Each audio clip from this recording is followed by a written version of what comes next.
With the latest scores, standings, and news from around the Alaska League. Let's take a look around the league. Brought to you by SLP Alaska on ESPN 1140.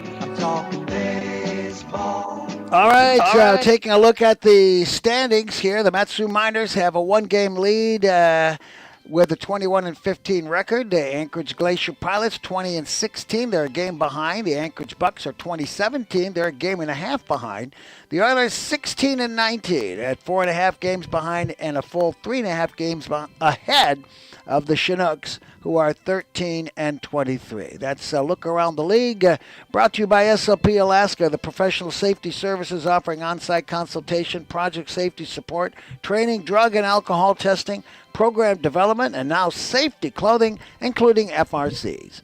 SLP Alaska. Find out more at slp.com. Give them a call at 202-3274. That's 907-202-3274. You're listening to the Sweetest pregame show, and the starting lineups are next. This is Oilers Baseball on 1140 a.m. Alaska Trailer on KV. Got an idea. Haul your ATV. Why don't we... New inventory coming in all the time. Do you have a project this summer? Why don't we read the starting lineups or buy at the top of the first and the bottom of the first before they come up to bat? Or play. I think we're going to squeeze it in with his warm-up tosses. Okay, all right, sounds good. 6 days a week. Stop in and say hi to Daniel. Ask him about their easy financing program. Walk out today with a trailer. 907-335-4285. Alaska Trailer. Looking for a dentist that will ensure your dental health? Welcome Dr. David Richburg to Ridgeway Family Dentistry as their new full-time dentist. Ridgeway has your appointments a breeze with their new iTero scanner. And now offering in-house scans for crowns, bridges, Invisalign, and more, making your appointments and turnaround time significantly shorter. Thinking about a wider smile for summer? Call Ridgeway today to ask about their teeth whitening special. Ridgeway Family Dentistry, located on the Spur Highway in Soldotna, 907-262-8404. Well, we thought it was summer, but dang, not the best weather for playing in the midnight sun, but it's just right for getting things done. If your family is complete and you've been considering a vasectomy, now's the perfect time. Nothing like rainy days to check off the to-do list. Dr. Alvarez can perform your no-needle, no-scalpel procedure in a private office setting in Soldotna or Homer. Take care of this now, and you can enjoy a carefree, birth control-free Alaska fall. It might become our new favorite season. For more information or to schedule, call 907-235-1010 or visit Peninsula Surgery and Aesthetics. Here's Nick Sorrell with the starting lineup of the Eagle River Chinooks. Leading it off, number 12, Austin Young. He'll be catching. Number 25, Ryan Callahan will be batting second and playing left field. Number 1, Ryan Linicio will be batting power in the number 3 spot, and he'll be playing second base. In the 4th spot, shortstop, number 6, Tommy Rover, batting 5th. Third baseman, number 15, Ryan Matheson. Batting 6th, right fielder, number 4, Kevin Duran. Number 10, Francis Segarra will be batting 7th and DHing. Number 21, Logan Mantz will be batting in the 8th spot, playing first base. And in the 9th spot, number 2, Mike Kelly. He'll be playing center field. And on the mound tonight for the Chinooks is number 20, Nate Riddle. He's pitched 34 innings, given up 26 runs, 23 of them earned, 57 hits, 24 strikeouts, 11 base on balls. He has a record of 1-5 and an ERA of 6.09. And for the Peninsula Oilers, they'll lead off with Owen McElpatrick. He'll play shortstop. Batting second will be Theo Forche, playing first base. Batting third will be Nick Costello at center field. Cleanup belongs to Leighton Helfrich in right field. Batting fifth is Mike Elko at third base. Batting sixth is a newcomer, Cole Nachreiner. Nachreiner. He'll be catching tonight. Batting seventh is Ty Thomas as the designated hitter. Batting eighth is Brett Groupie at second base and in left field. Batting ninth is Ryson Ujimori. And we'll get their stats and other information to you as the game progresses, as we are hurried here, as you probably can tell, because the getting the field ready on short notice and the rain stopped. I think I even see a shadow out there right now. But we've only got about a 2 or 3 hour window before it's going to rain again, so we have heard. And so, Nick, let's play some baseball. Let's play some ball. Batting first will be number 12, Austin Young, as the Chinooks are wearing dark blue with gray trousers, and the Oilers They've got a black vest with red undergarment and sleeves. Look very sharp with clean white trousers. Harrison Metz on the hill, the right-hander facing the right-handed hitting Austin Young. Here's the first pitch. It's high and inside for ball one. Metz's stat line on the season, 8 1/3 pitched, 11 runs, 10 of them earned, 11 hits, 1 strikeout, 8 walks. He's 0-1 with a 10.8 ERA. 7-16 on the first pitch. Next pitch is high, and it's ball two. The Oilers have Elko, McElpatrick, Goupy, and Forshea. The infield third to first with Ujimori, Costello, and Helfrich. The outfield left, center, and right. And a battery of Metz and Nachreiner. Ball two, no strikes, and here's the pitch. It's a high fly ball, center field. A lot of hang time, and Nick Costello should have no problem. And there's one out here in the first batter of the game. Here comes Ryan Callahan, number 25, the left fielder, a .267 hitter with no home runs and 15 RBIs. Metz working at a much slower pace than a lot of his teammates on the mound.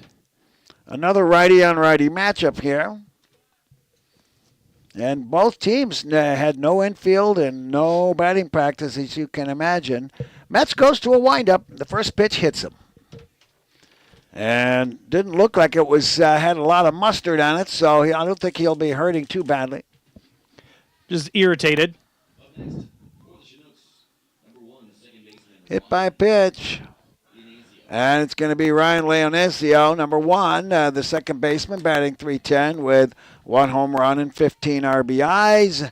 Right-handed batter. Runner on first base now is Ryan Callahan.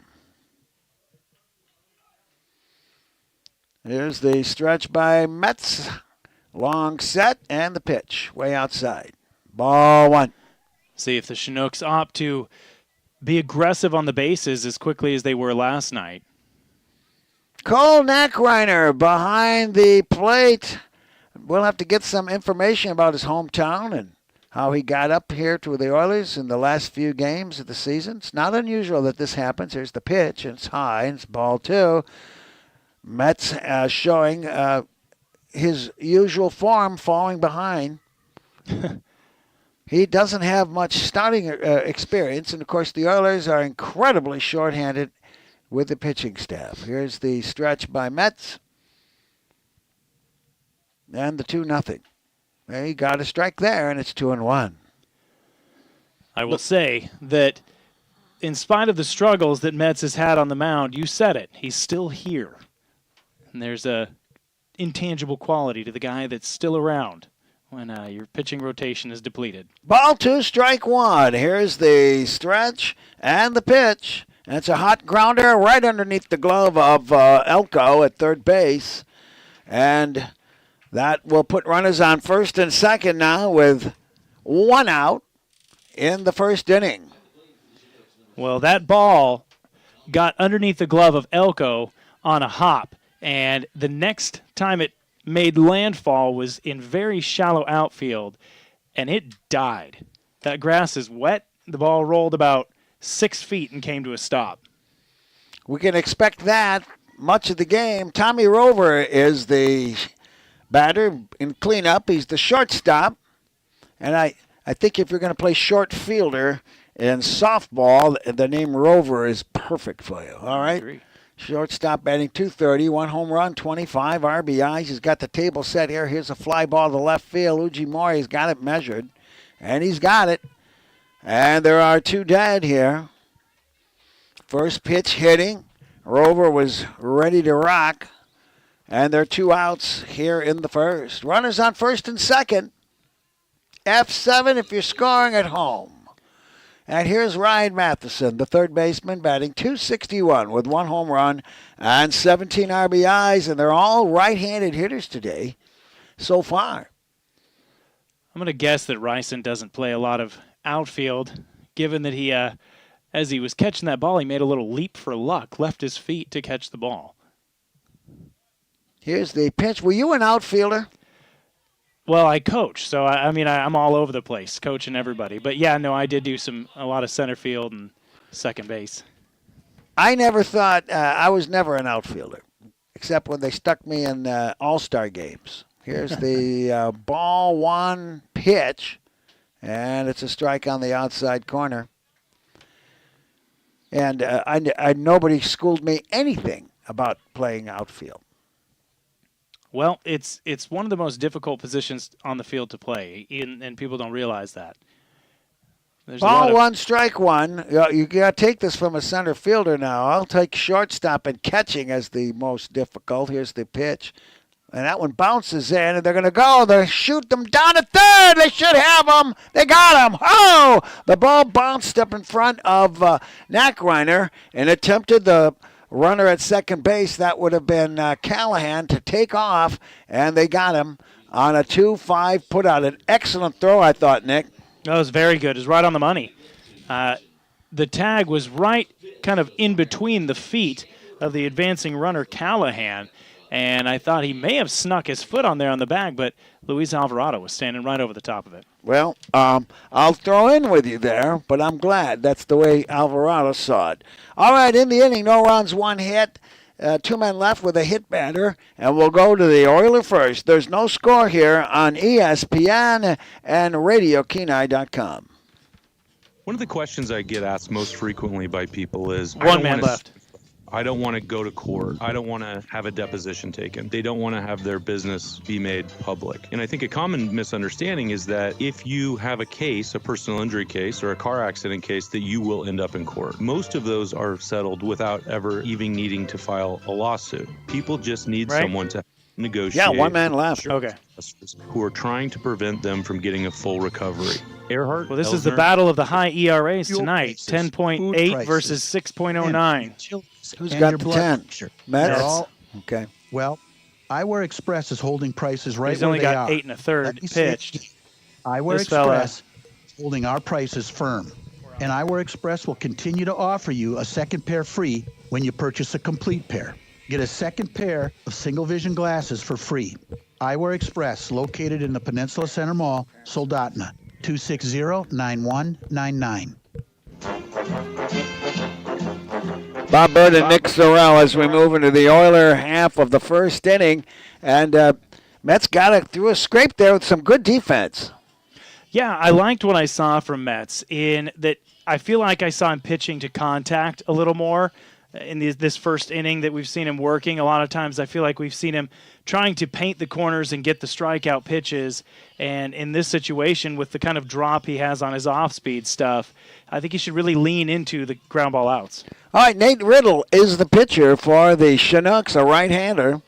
And as Nick was talking about it earlier, he's pitched 34 innings, which is considerable, and yielded 57 hits, but 24 strikeouts, 11 walks, and he'll be facing Owen McElpatrick, the shortstop, 257 hitter, 1 home run, 13 RBIs, and a right-hander on a right-handed matchup. Here's the first pitch, and it's a tap and foul ball on the third base side. Brought to you by the Walden Brothers. Give them a call for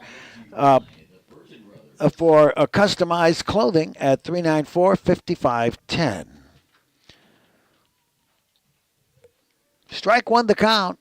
Here's the windup and the pitch by Riddle, and it's a line drive base hit through the 5.5 hole between third and short, and the Oilers have something cooking right away as McElpatrick singles to left. I'm going to enjoy watching the dynamic in this game of the ball hitting wet grass, because that one, he muscled that ball, and it barely touched the infield grass right at the lip and barely made it out of the infield. Here's Theo Forche, the first baseman, 263 hitter with no home runs and 16 RBIs, and a left-hander. Here's the pitch, and he'll foul this one back.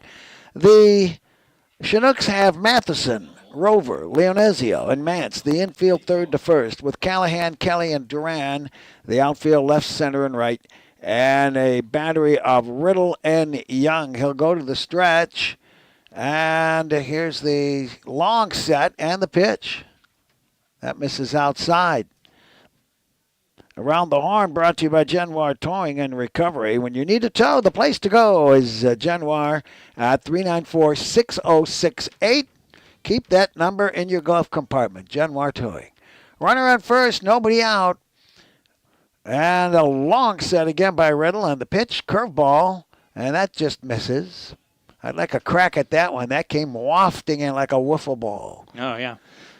Umpires around the diamond. We have Aiden Sessler at first base. Luis Alvarado calling over at third base. And Dario Rivero behind the plate. Pitch is a fly ball left field. They're going to have to hustle. Here's Callahan. He's got it. And he almost underran the ball and had to reach back for it.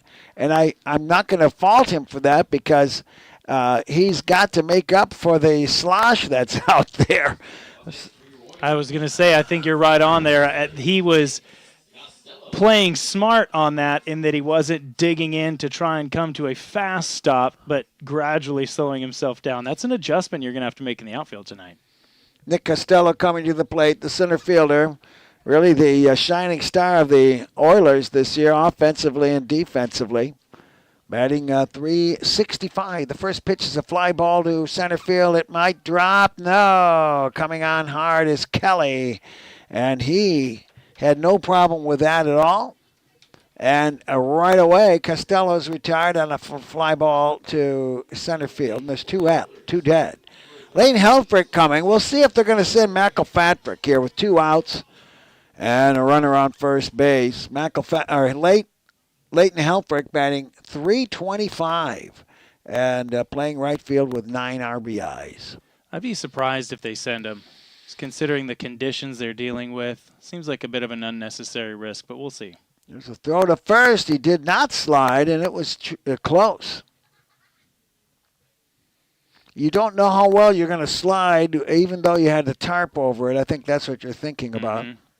Yeah, that dirt still looks a little damp. Here's the curveball inside. My son and Homer, as a 13-year-old, slid into second base, and there was no slide, and he cushioned his arm and broke it. Oh. Ball 1 is the count. Here's the pitch. Low. But he'll call a strike. And it's 1-1. That one's going to need a bit of gift wrap on it. A bit of a delayed call. And we can guess wrong lots of times. Ball 1, strike 1. There goes the runner, and he fouls it back. Brought to you by the Walden Brothers, 394-5510 for customized tanks and T-shirts. Ball 1, strike 2. Leighton Helfrich, another one of these guys in the Oilers whose average has crept up as the season's gone on. Here's the pitch. A ground ball to the third baseman. He's got it. He'll throw across the diamond. It's on the money. And a 5-3 put out will erase Helfrich here. All right, in the inning, no runs, 1 hit, no errors, 1 man left. We'll go to the second. There's no score between the Oilers and the Chinooks. And this is the Alaska Baseball League on the ESPN Radio Network. Need a break from all the traffic and long hours processing fish? All the staff at Kobuk Valley Jade Company would like to invite you to stop in and see their locally made Alaskan jade products and their vast selection of Alaskan-themed souvenirs. They have beautiful jade home decor products, jade jewelry, t-shirts, mugs, hats, stickers, knives, Alaskan artifacts, and jewelry and gifts from a variety of local artists. They also have a children's corner if you need a quick birthday gift or a gift for a newborn. Kobuk Valley Jade Company open 10 to 6 Tuesdays through Saturdays, 41735 Sterling Highway. Are you looking for an opportunity to make a difference in your community? Central Peninsula Hospital needs you and your pet. Pet therapy brings comfort and joy to others through the unconditional love and companionship of furry friends. Become certified in the Pet Partners Program. Volunteers don't necessarily have the time, they just have the heart. To become an essential part of the hospital family, visit cpgh.org or call 907-714-4543. Central Peninsula Hospital. Compassionate, personalized healing.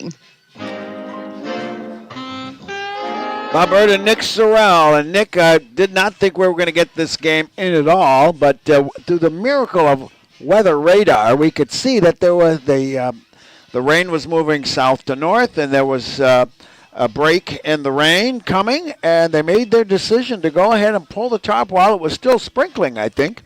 And I'm surprised we got the game underway with only an hour and 15-minute delay. Yeah, I'm very impressed that they got this game going, and that's one of the dynamics about baseball that I feel like people don't appreciate it when it comes to a front office standpoint, is having to make those kind of judgment calls, and sometimes they really come down to the wire. Ryan Matheson, the man who was at the plate when a teammate was caught stealing, and he takes inside for ball one. Matheson batting .261 with 1 home run and 17 RBIs. Harrison Metz on the hill for the Oilers. And McElpatrick in deep shortstop, a little bit shading towards third base from what he might know about Matheson as a pull hitter. And it's ball 2 as that one bounced in. We have a new catcher, Cole Nachreiner, calling the signals. Here's the pitch, and that hit him. That's the second hit batter, and he's hit them squarely right between the scapulars. All right, so leadoff man is on. Warming up in the bullpen for the Oilers as a right-hander, number 24. Let's see if we can figure out who that is. I think that's Ryan Palmer. Kevin Durant, the right fielder, is at the plate. Another right-handed hitter. Here's the stretch by Metz and the pitch. Swing and a miss.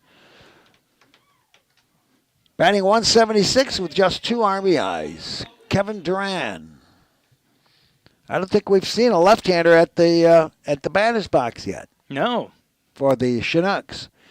Wearing navy blue tops with gray pants. Here's the pitch, and it's fly ball, right field. It's deep, but Helfrich's got it measured, and he's got it as he moves towards the right field line. And there is one out here in the second inning for the Chinooks. F9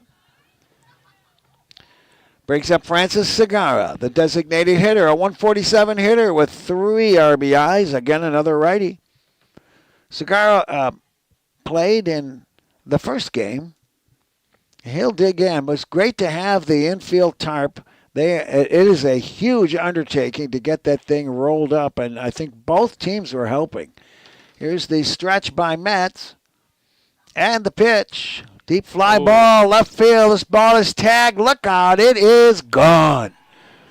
A 2-run blast by Francis Segura, a .147 hitter, and now he's got 1 home run and 5 RBIs as the Chinooks take a lead here 2-0 in the second inning. Yeah, that was an absolute no-doubter off the bat of Francis Segura. I think that one probably went about 20 feet past the fence into the trees. Watch out, Frisbee golfers who play Frisbee golf in the forest course on the other side of the outfield fence. It's calm, it's humid, the temperature is 57 degrees. Not quite what I would call home run weather except for the calmness. And it's 2-0 for the Chinooks. And the first pitch is inside for ball 1. 2-0 for the Chinooks. The batter here is Logan Mance, first baseman, batting .204 with 6 RBIs. Here's the pitch, and it's a hot grounder, deep short, backhanded by McElpatrick. Oh, I have to make a tag as he pulled him off the bag on the first onto a home plate, but a great play on both ends there. McElpatrick really deep short, and also Forshea on the catch at first base. Yeah, all around, we've just seen McElpatrick impress time and time again, especially moving to his right. I feel like I've seen him make those plays in shallow left field just like that, and especially with wet grass, making that throw across his body. Fantastic. 2 outs, nobody on. The Chinooks lead 2-0. The first pitch is outside of the number 9 hitter, Mike Kelly, playing center field. And he's a stinger, meaning that they put somebody who's got speed and a good average at the 9 spot to set the table for the top of the order. He's a .310 hitter with 7 RBIs. It's the next pitch. That one missed, and it's 2-0. Mike Kelly bats from the left-hand side, all right? And throws right. Here's the windup in the pitch. And he'll get the outside corner of that one, and it's 2-1.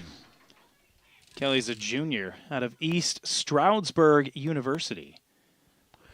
We'll have to look up Nachreiner on a Google search. I bet we can find something on him, too. Here's a foul ball brought to you by the Walden Brothers at 394-5510 for your customized leisurely clothing. Ball 2, strike 2. Harrison Matz trying to get out of this inning with no more damage done. Here's the windup. The pitch is way outside, and it's the full count. Yeah, Mets trying to probably fit at least one more inning here. I see Ryan Palmer still warming up over there. Getting a walk here would not help him out. So here's the pitch. Ground ball to the big hop to the second baseman. Throwing across his body is Groupie. Did he get a Sunday bounce? But his momentum was all in the wrong direction. He made a great play on a 4-3 put out to retire the side. In the inning, 2 runs on 1 hit, a home run by Francis Segara, and there were no men left. Let's go to the Oilers second, and the Chinooks lead here 2-0. This is Oilers baseball on KSLD 96.9 FM and streaming live on YouTube. Safe and Sound offers the finest Lumar window tint, proudly made in the USA. With its sleek design and superior craftsmanship, your car will look and feel amazing. And don't forget, yeah, that was a shot. Time warranty for your. You can just tell it's going by how fast that ball shrinks sound system, in size. 60190 Chino Hills. Oxford Fosgate, JBL, and JL Audio. Safe and Sound, conveniently located across from Beeman's on the Spur Highway in Soldotna. Your trusted partner for all your car audio needs. If you're in the market for excavation and landscaping services, call Earthscapes. I'll let you read it. Earthscapes offers high-quality service at a price you can afford. They specialize in tree removal, general excavation, wait till he comes up. Landscaping, and hardscaping. He's coming up second. The Kenai, Soldotna, and Nikiski and Sterling areas and are licensed, bonded, and insured. Call Earthscapes LLC for your excavation You can try and something else, landscaping too, if you want to back up. Call 90398-7624 for high-quality service at an affordable rate. Earthscapes LLC. Bob Bird and Nick Sorrell as the Chinooks blast a 2-run homer in the top of the second, take a 2-0 lead. We'll see if the Oilers can do something about that. Batters 5, 6, and 7. Elko, Nachreiner, and Thomas are up for the Oilers. Here comes Mike Elko on his way up with his batting average now at 258. He had always been leading the team in RBIs with a batting average below the Mendoza line of 200. Here's the pitch to Elko. Here's a shot to the right side. It's a tremendous play by the second baseman, Leonesio, as that jackrabbit bounce was eluded by the first baseman, Mance. He was backed up by Leonesio, and the pitcher, Riddle, was there to make a superb 4-1 putout. How about that? Yeah, that was superb play by, just you said it best, by Riddle coming off the mound, even though first baseman wasn't going to be able to get to the play, not even hesitating. Here's Cole Nachreiner. We got some information on the big man. He's 6 foot and 290 pounds. 190 pounds. He hits another 2-hopper to the second baseman, and that's a quick 4-3 put out on Nachreiner. What do you have about him?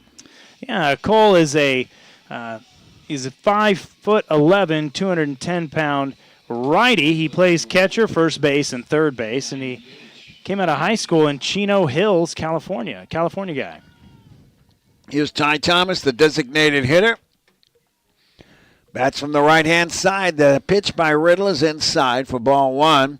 Thomas batting 186 with 1 home run and 10 RBIs.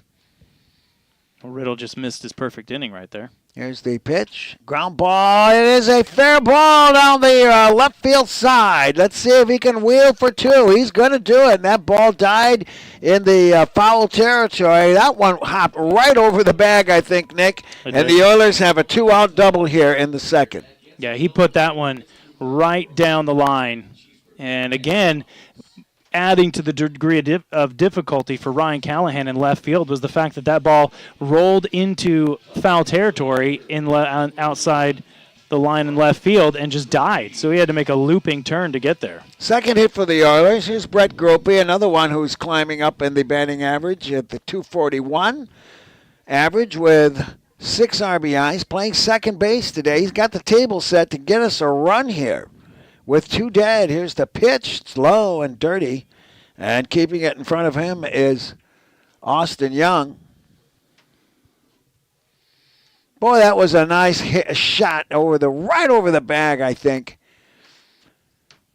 Of course, the home plate umpires got the best view. It's his to call. Actually, yes, it is, because the third base umpire only calls it on the other side of the bag, and there's a strike, and it's 1-1.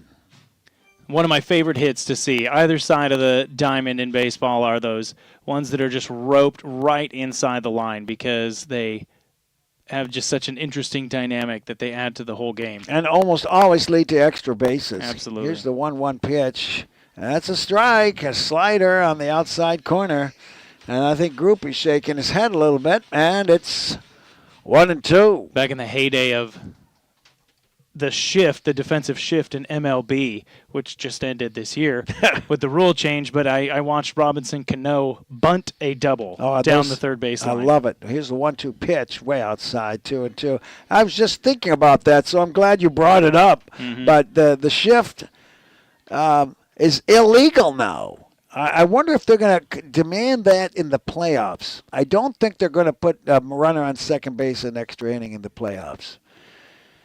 So it's pretty interesting. Ball 2, strike 2.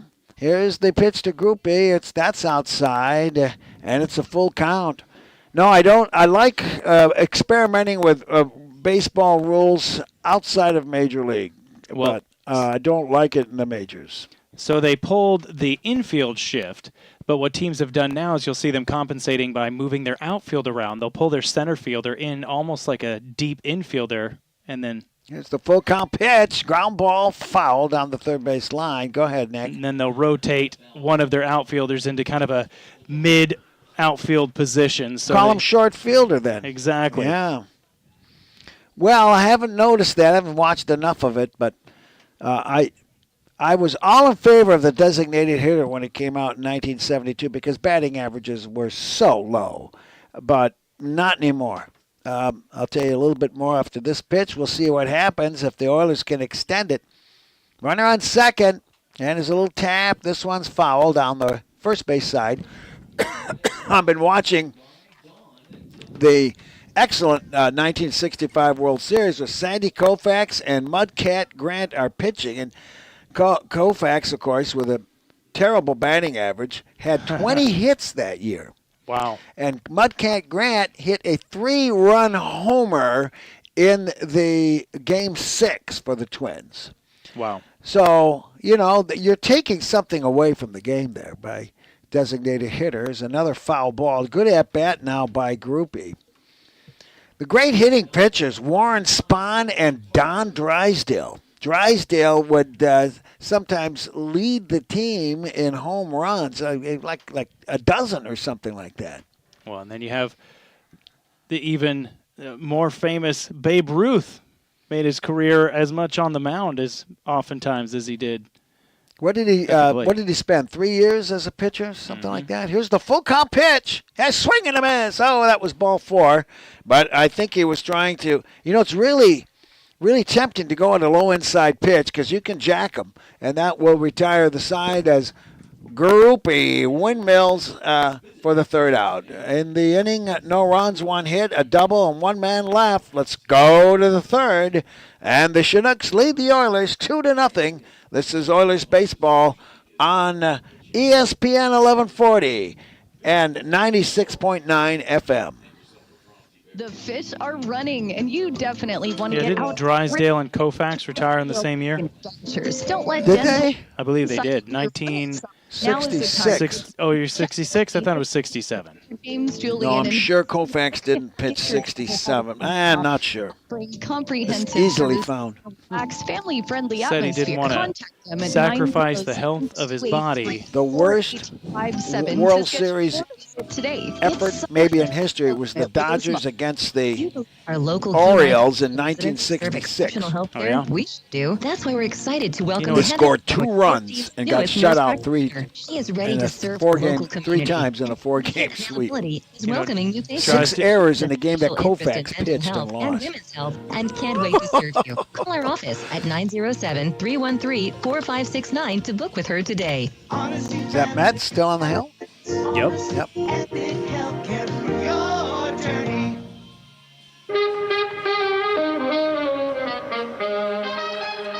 Bob Bird and Nick Sorrell, so we go to the top of the third. The Chinooks, 2 runs, 2 hits, no errors, 1 man left. The Oilers, no runs, 2 hits, no errors, and 2 men left. A home run in the last inning by Francis Segura, and it was hit with authority. Okay, as the Chinooks will bring the top of the line, 1, 2, and 3. Young, Callahan, and Leonezio to the plate. A passel of right-handers against the right-handed throwing Harrison Mets. Here's the first pitch. It's fouled up and over. Brought to you by the Walden Brothers at 394-5510 for customized clothing. Infield, outfield, pretty much straight up. Costello always shades a little bit to left field over there in center field so he can see the pitch. Austin Young came into the game for the Chinooks last night as a pinch hitter and struck out swinging. It was one of Silversmith's strikeouts, and it was a real critical spot, too. The Chinooks had runners on base and a chance to take the lead again. Here's the windup in the pitch, and he whops this one to right field. Helfrich, oh, a great catch! He dives forward and hangs on and skids on the wet grass. That sinking fly ball looked like a single for sure, and if it got past him, it would have been, oh, well, it wouldn't have rolled to the wall. It's just too wet, but an outstanding play by Helfrich. Yeah, absolutely. And a safe play, too, even if you're playing something that's coming down because you have your glove up like he did. He didn't play it with the underhand. He had the overhand play on it, diving forward. You can usually at least knock those down. An interesting point there. As an outfielder, you would know. Here's the windup in the pitch to Ryan Callahan, and it bounces in for ball 1.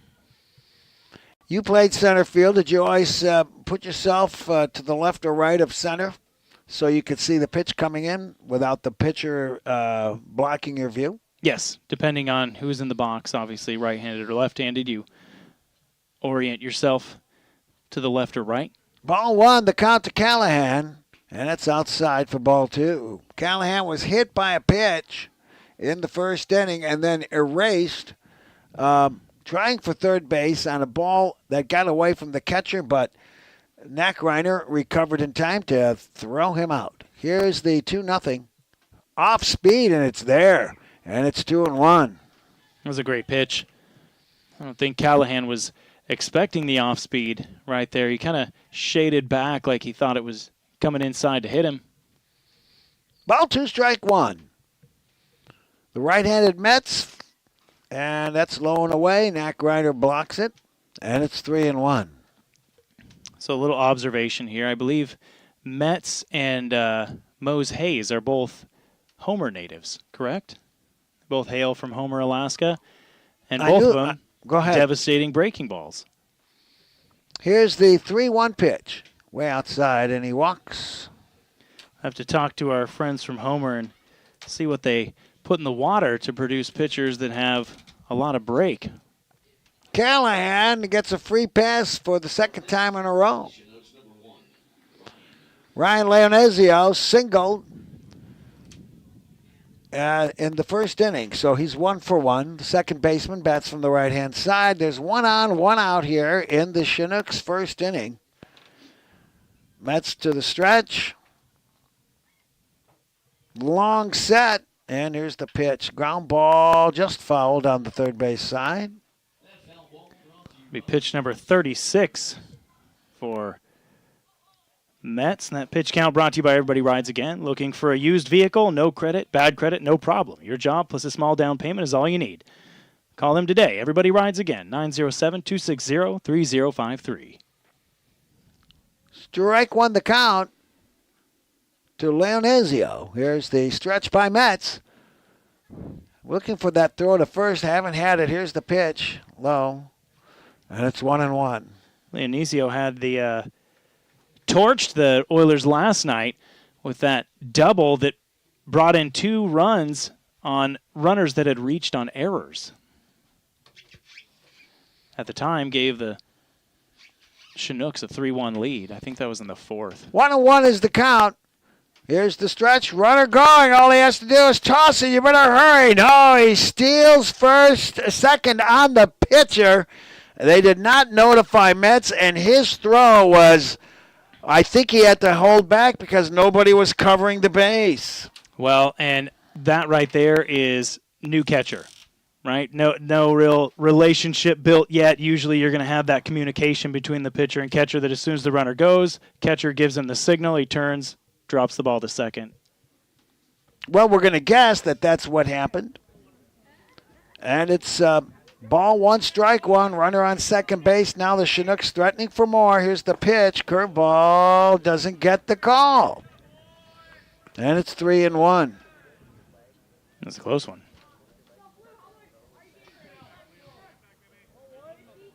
I believe the count is 3-1. Correct me if I'm wrong. I've got 2-1. 2-1, okay. Much better. Ball 2, strike 1. Checks the runner at second. Here's the pitch. It's popped up, shallow right, and Groupie wants it. He's got it. And a P4. All right. And consider this, that it took some guts for Callahan to take off before the pitch. Do you think that was planned, or did he just maybe see some sort of movement and, you can get your instincts all wired short-circuited? That's a difficult one to call, but, 1 out, you're on second. You have a number 3 hitter at the plate. It's likely that they had a hit and run on there. Here's the stretch now to the shortstop, Tommy Rover.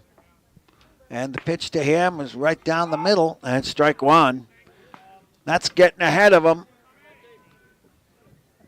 Strike 1 is the count. It's a righty on lefty matchup. Rover fly to left field his first time up. The Chinooks with a runner on second base with 2 outs here in the top of 3. And the pitch, low and dirty. And I'll tell you what, Neckreiner has smothered about half a dozen pitches already. I don't know if you remember, but the first time tonight that we saw Tommy Rover, he was in the right-handed batter's box. He's a switch hitter. Trying to play a little mind game here. Been a while since we've seen one of those. I was a switch hitter in high school, and I enjoyed it very much. Something I developed on my own. Here's the pitch, and it's low.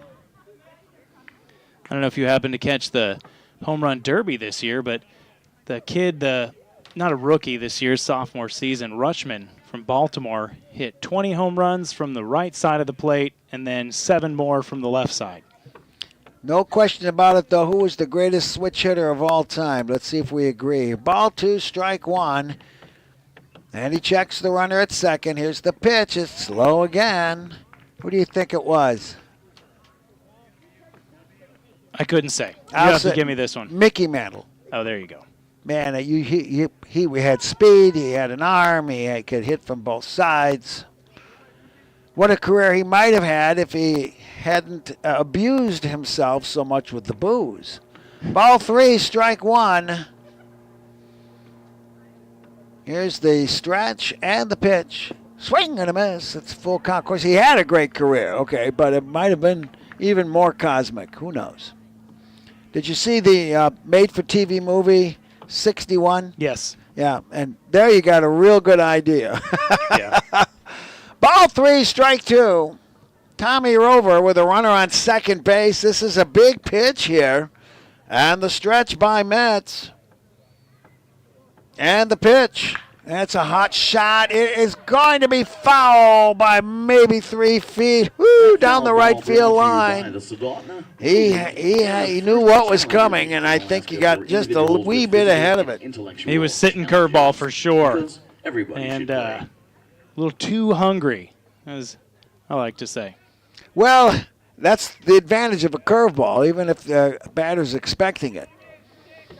Ball 3, strike 2. Again, the 3-2 pitch. Here it comes. And swing and a miss. He got him on the curve. He had a lot of guts to throw that after what happened. And give him credit. That's his first strikeout, and that will retire the side. No runs, no hits, a walk, a stolen base, and 1 man left. Let's go to the Oilers third. The score is the Chinooks 2, the Oilers nothing. And this is the Alaska Baseball League, streaming online on YouTube and RadioKenai.com. From Seward to Homer, Hot Rocks Asphalt Paving is available for your job. If you get a project paved this summer. So when we come back, I got a little observation Todd has over on that last play. All right. Your job is that done last pitch, you mean? Possible. Whether you need a driveway, Well, the last batter and that last out. Or just need repairs to your current asphalt, Hot Rocks Asphalt Paving can do it. Call 907-420-4729 or find them on Facebook. Hot Rocks Asphalt Paving. A seal off and craving looking no further than DJ.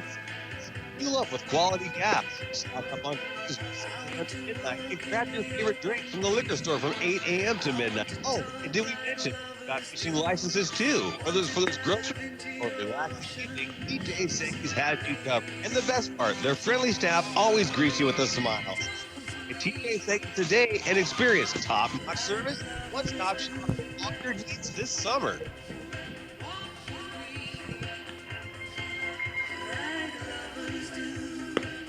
Bob Bird with Nick Sorrell as we go to the Oilers third inning. The Oilers, no runs, 2 hits, no errors, 2 men left. And the Chinooks, 2 runs, 2 hits, no errors, and 2 men left. It took a lot of guts to use that curveball after what he did with that foul. Yeah, well, and I wanted to note that gutsy performance by Metz on a couple levels. That's the second consecutive inning that he ended the inning with the hitter in a full count. So without letting them reach base. Ryson Ujimori, and he hits a line drive with authority into right center, and it's going to go to the wall. Ujimori will go for 3. There's going to be a play. They airmail it, and he's going to go for the plate. It's over the fence on the foul territory. I don't want to call that a Little League home run, but it is a triple and an error on the cutoff man. I think it's the second baseman, Leonesio, and the Oilers are on the board. What a shot by Ryson.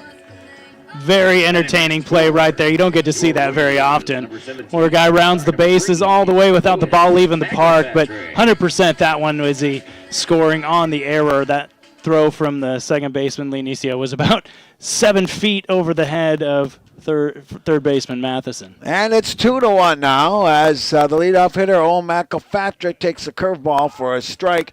I thought we had a little single there, and especially with the grass being wet. I think that's why it got by him. I think he was not running full speed and was taking a line like he should. Here's a deep fly ball left field, going deep, going back. Hey, hot dog and hallelujah. As Owen McElpatrick has just jacked one into left field, and I'll tell you what, that's the closest I've seen to back-to-back homers with 15 years at the mic. And there was no doubt about that, baby. That was in the trees just where Segura put his, I think, and it's 2-2. So not only does that one bring in a run, but it makes the run that Ujimori scored an earned run. That was about the same authority of a hit that we saw from the Chinooks in that second inning jack by Segura. Theo Forche is the batter. We're tied at 2, and he takes a strike on the inside corner. He flied to left his first time up. Second home run of the year for McElpatrick as the calm winds and humid temperatures probably help. There's a swing and a foul tap. Brought to you by the Walden Brothers at 394-5510. As we will now go to an 0-2 count. Here's the stretch and the pitch. Ground ball to the right side. The first baseman is going to take it alone. And the first out is recorded here in the second inning. And a 3 unassisted by the first baseman, Mance. Still thrilled by the Ujimori triple. Oh, fantastic. Loved it.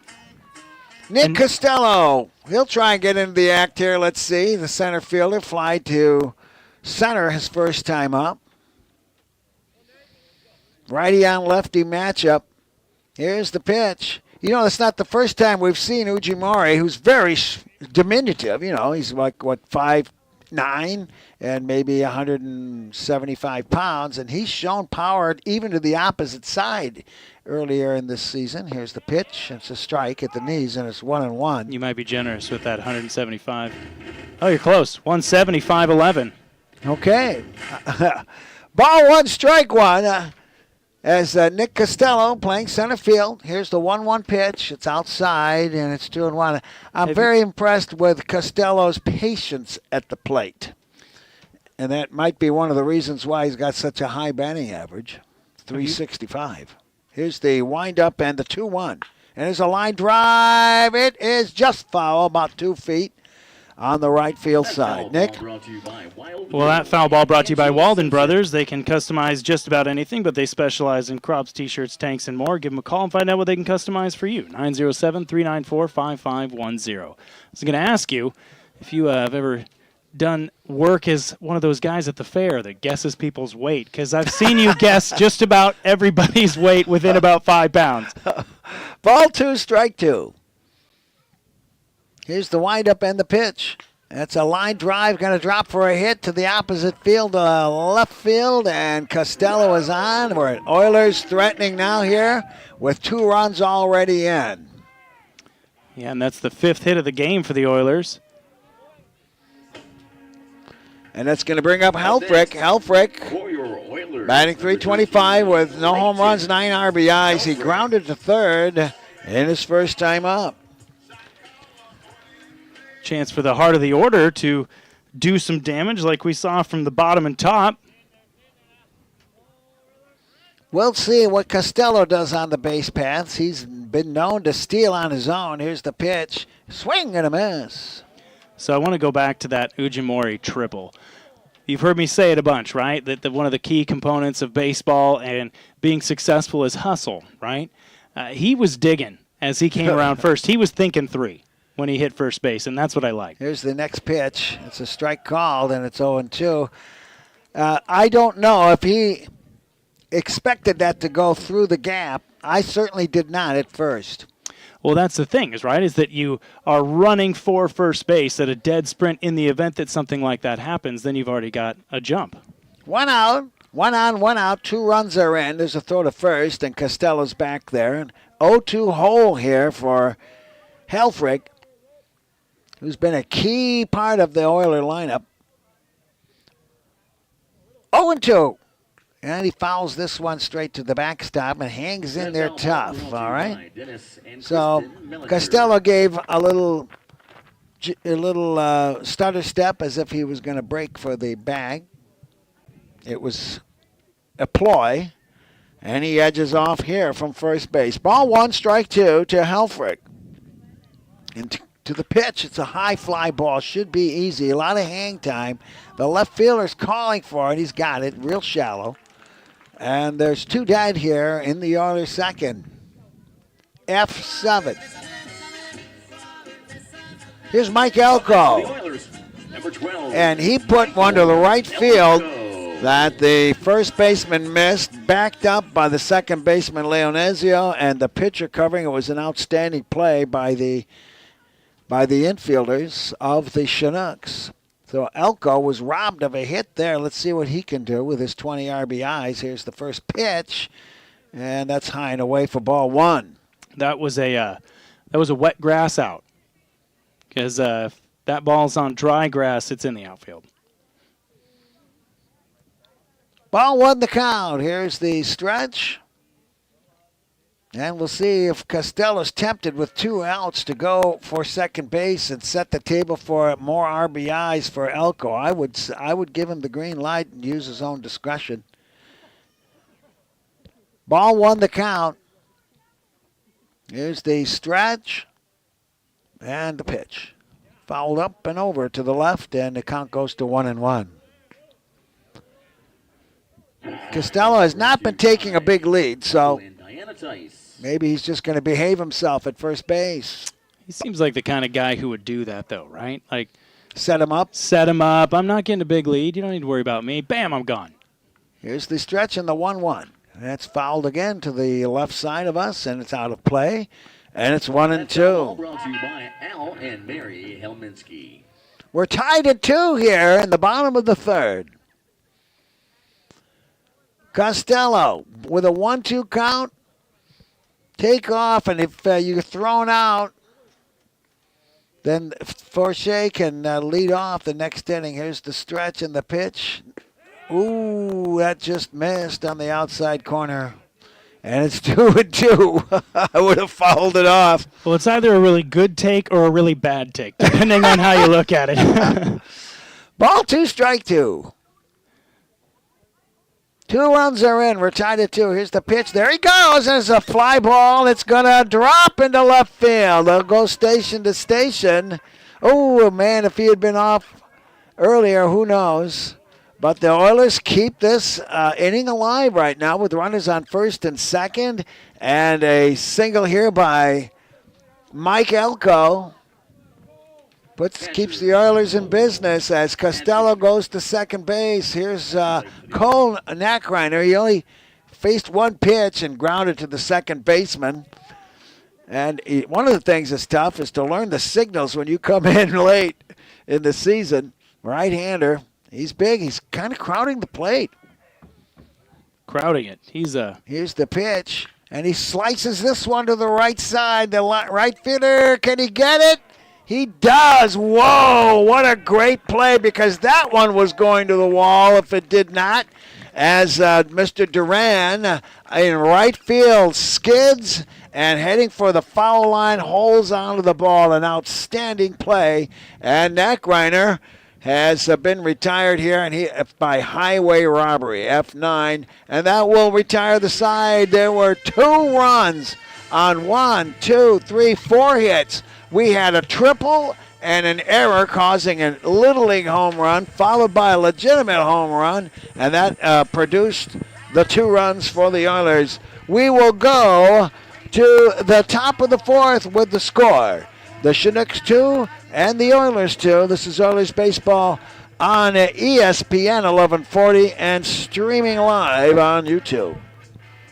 So, have you heard? Heard what? About the new flooring store on K-Beach? They're called Floors Unlimited. No, but I do need new flooring in my home. Yeah, I went in there yesterday, and they helped me so much and were so resourceful with any question that I had. And I even found out they even serve the entire Kenai Peninsula, even as far as Seward and Homer. Oh, wow. You'll love their easy-to-shop showroom with carpet and hard. Plus, they even offer service with Smile. It's Unlimited. Saturday, located on K-Beach. SRM 7420. Got my directions up here so I can. Are you craving a fiesta that's tastier than a pinata full of tacos? Stop doing that.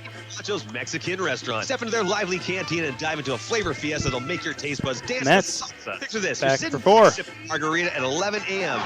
It's never 3 too plus, early for a margarita, but hey, they're not just about the drinks. Senior Ponchos is the ultimate sports headquarters. change. All Maxwell deep down their famous. No, that's Mets again. margarita. Proud supporter of Oilers baseball, located on the Sterling Highway in Soldada. Senior Ponchos Mexican restaurant, where every bite is a home run and every meal is a party. Olé!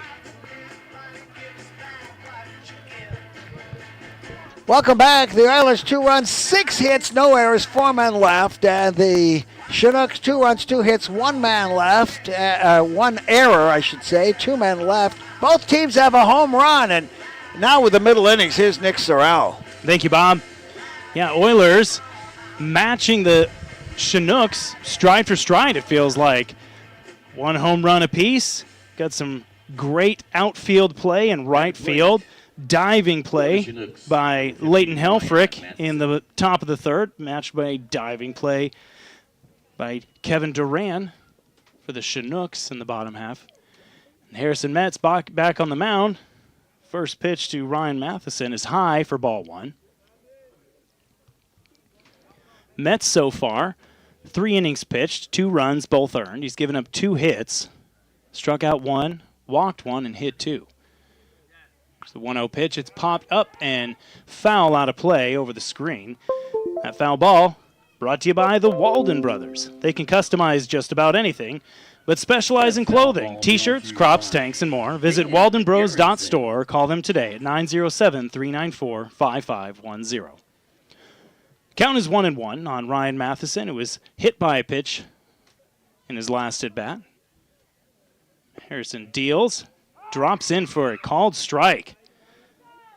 So Metz looks like he just needed a little bit of time to warm up, and he is settling in nicely. The curveball is really starting to come to life. Winds and deals the 1-2, tapped to the left side toward the Chinooks dugout. Brought to you by the Burton Brothers. Count remains 1-2.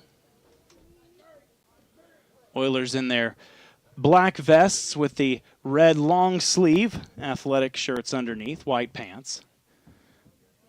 Right-handed Matheson gets the 1-2 pitch again, and it is a late breaking curveball that falls underneath the zone. Run the count to 2-2. Harrison Metz on the mound again for the Oilers. Deals. Grounded down the third baseline right toward Elko, who gathers and throws across the diamond to first base for the first out of the inning. A clean play. Ball took a nice hop for Elko to field it there at about chest high.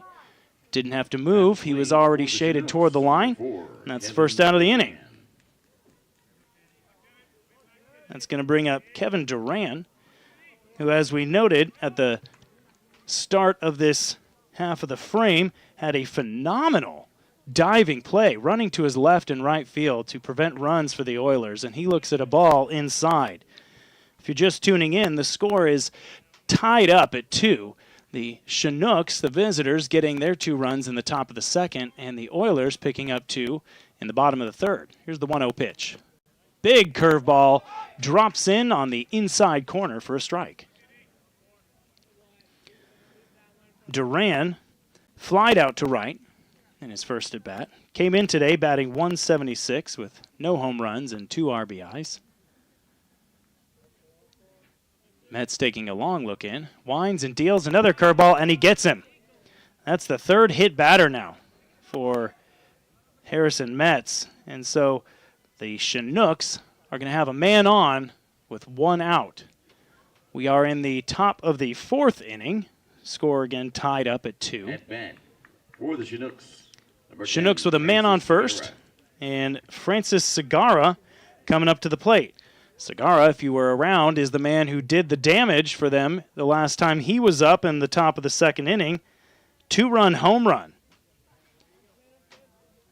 No doubter over the left field wall. See how Metz deals with him. He's going to avoid dealing with him by throwing over to first, at least for a minute here.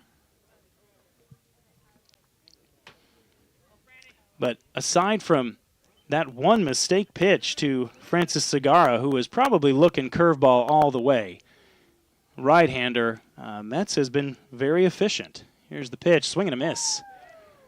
Segarra was thinking he was going to have himself a 2-home-run game on that swing. About came out of his shoes.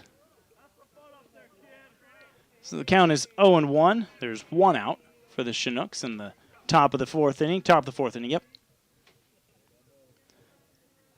Runner on first, dancing left and right just a little bit with his lead. Here's the pitch. That one is lined but fouled down the left field line. So Segarra again getting all over that curveball that's dropping in on the inside, but the count is now 0-2 on him. If I am Harrison Metz, I'm going to start putting these curveballs on the outside part of the plate with Segarra in the box because he is ready to yank those things deep. Runner on first is Kevin Duran, who reached when he was hit by a pitch. Mets deals. That one's grounded softly, hits the bag, and Elko is able to glove it. Oh my goodness, they call him out at first base as the throw comes across. I think that the Chinooks may have an argument there. I don't see any coaches coming out to make the argument. So as it goes down as an out, we're going to say it was a phenomenal play by Michael Elko. The ball was bouncing down the third base line and caught the bag on the down as it was dropping down the back half of the bag and took an awkward skip. Elko still able to field it, but bobbled it a little bit, but was able to make the throw to get the out. But Duran does advance to second. The batter is now Logan Mance. Looks at a curveball that drops in there for a strike. One of the things we can't see here from our vantage point, Nick, is the first time a player grounded out, he got a very lucky bounce as it bounced towards his left right into his glove. Correct. So Mets now with 2 outs in the top of the 4th inning. Deals. That one is in the dirt, and Reiner is able to keep it in front of himself. So Mets has assassinated 3 players of the Chinooks today, squarely between the shoulder blades each time. Yeah, he's giving them the brush back, but they're not moving. I think they're not afraid of getting hit by the curveball is what it is. So the count is 1-1. There's 2 outs in the top of the 4th inning. The Chinooks have a runner on second. That's Kevin Duran. Here's the 2-2 pitch. It's fouled up and over to the right side. The batter again is Logan Mance. He now has a count of 1-2. I'll tell you what, Mets is a cool customer. He works deliberately and he doesn't get rattled. He's definitely showed some poise tonight, especially coming back from the deep shot that Segura put on him in the second. Mets deals the 1-2. It's popped up very high. First baseman Forche running in on the grass, makes the catch just inside the first baseline for the 3rd out of the inning. So there are no runs scored. The Chinooks do strand a man on second base, and we'll be back in the bottom of the 4th inning with the Oilers coming up to bat. They are tied at 2 with the visiting Chinooks. You're listening to Oilers Baseball on ESPN 1140, 96.9 FM, and RadioKenai.com. Denali Family 6 Dentistry. fly ball outs and pop-ups. Next, the newest member of their team. Born and raised right here in Kenai, she brings passion for dentistry and care to the Kenai Peninsula. With a dental surgery degree from the esteemed University of Washington, she's ready to make a positive impact on your smile. Tailoring treatment plans to ensure you receive the personalized care you deserve, from routine checkups and preventative care to restorative and cosmetic procedures. She'll help you achieve a healthy and beautiful smile. Experience the difference. 907-283-0503. Denali Family Dentistry, where your smile is their top priority. Are you one of those people who don't like to wait and have a zillion things on your to-do list and no time for the DMV? No problem. AK Express is your on-the-go title, tag, and registration solution. AK Express is conveniently located on the corner of K Beach and West Poppy Lane next to Everybody Rides Again. They'll have you in and out in as fast as 10 minutes with next to no wait time. AK Express, your on-the-go title, tag, and registration solution. I got it for you. Welcome back to Oilers Baseball. I'm Nick Sorrell alongside Bob Bird. Bob Bird calling play-by-play in the first, third, and first 3 and last 3 innings. I pick up the play-by-play in the middle. The Oilers are tied in a tight contest against the visiting Chinooks. The score is 2-2. The Oilers getting their 2 in the bottom half of the 3rd inning on a triple by Ryson Ujimori, where he scored on an error on the same play, and then Owen McElpatrick at the top of the order shot one over the left field fence, and no doubter.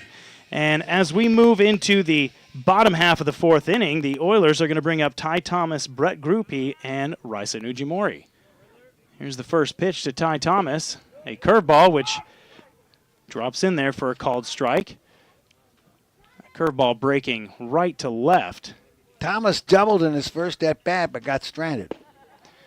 Looks at a ball, fastball low for ball 1. Count is 1-1. Ty Thomas, the DH tonight. Here's the pitch by Riddle, swing and a miss. Count is 1-2. Went reaching for that one. It was considerably outside. Got fooled on that right to left break. Bob, tell me how you feel about the vests in a second here. Here's a pitch. It's grounded weakly to the shortstop, who gathers and throws over. It's a close play, but the out at first is made cleanly, and that's the first out of the inning. You mean the black vest by the Oilers? Well, just vests in general as a baseball uniform, wearing a vest with a long-sleeve shirt underneath it. I've never been a fan of that, but tell me what you think. I like them. Brett Groupie. And the Oilers, with 3 different types of jerseys, have an all-red jersey and an all-white jersey and the black vest with red sleeves. Brett Groupie, the batter now. On the right-hand side shows bunt, but it goes foul. The Oilers continuing to show a hard time with the bunts. Matheson was not expecting it. Now he's going to play up on the grass. Groupie struck out swinging. 3rd out of the inning last time. He was up. There's a call. Nope. Ball drops low, so the count is 1-1. There's 1 out in the inning. Bottom of the 4th. The Oilers have no runners on base. Here's the pitch. It's grounded. It's foul, but that looked fair to The me. wrong man called it. It is not the third base umpires to call from the plate to the base. And if I was the coach right now, I would come and have a discussion with the home plate umpire about that. I would too. That one bounced inside the foul line on the home plate side of first base, bounced over the bag and into foul territory. That's a fair ball. 1-2 pitch, in and out of the glove of the catcher on a ball high, leaving the count at 2.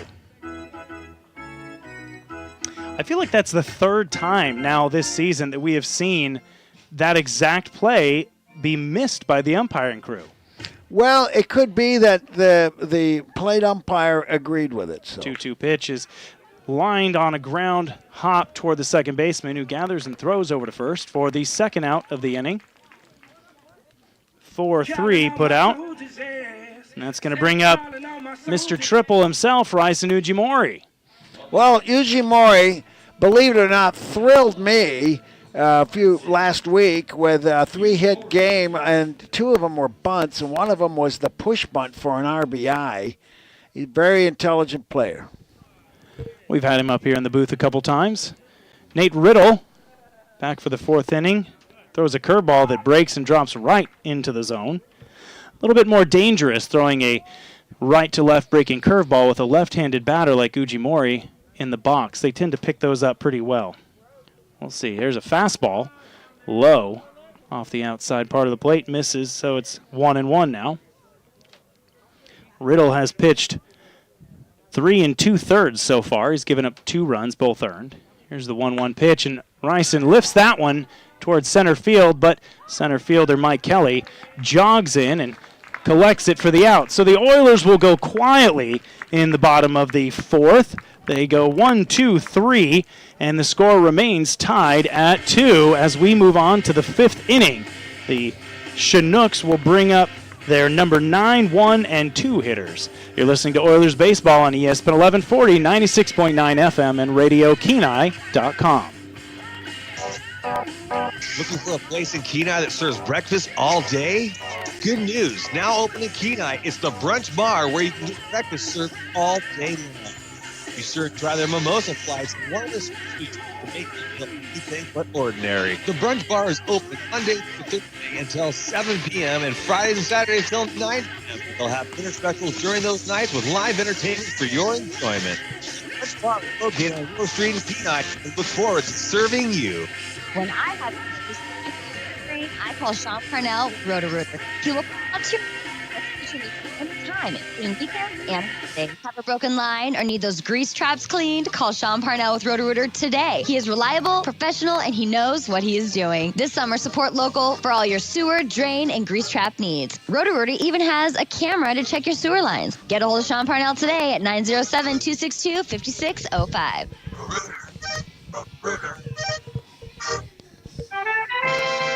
Welcome back to Oilers Baseball. I'm Nick Sorrell alongside Bob Bird. As we move into the top half of the 5th inning, the score is tied. Chinooks 2, Oilers 2. The Chinooks with their 2 runs on 2 hits. They have committed 1 error. And the Oilers with 2 runs on 6 hits, and they haven't committed any errors. And as we are set to get going here. The number 9 hitter, Mike Kelly, the center fielder for the Chinooks, steps in on the left-hand side of the plate. Again, he came in batting .310, no home runs, 7 RBIs, grounded out to second his first time up. And Harrison Metz back on the mound. First pitch is a curveball, misses high. Bob, I got to eat my crow here. When I saw 6.09 and 10.8 for the 2 ERAs, I did not picture a pitcher's duel tonight. Here's the 1-0 pitch.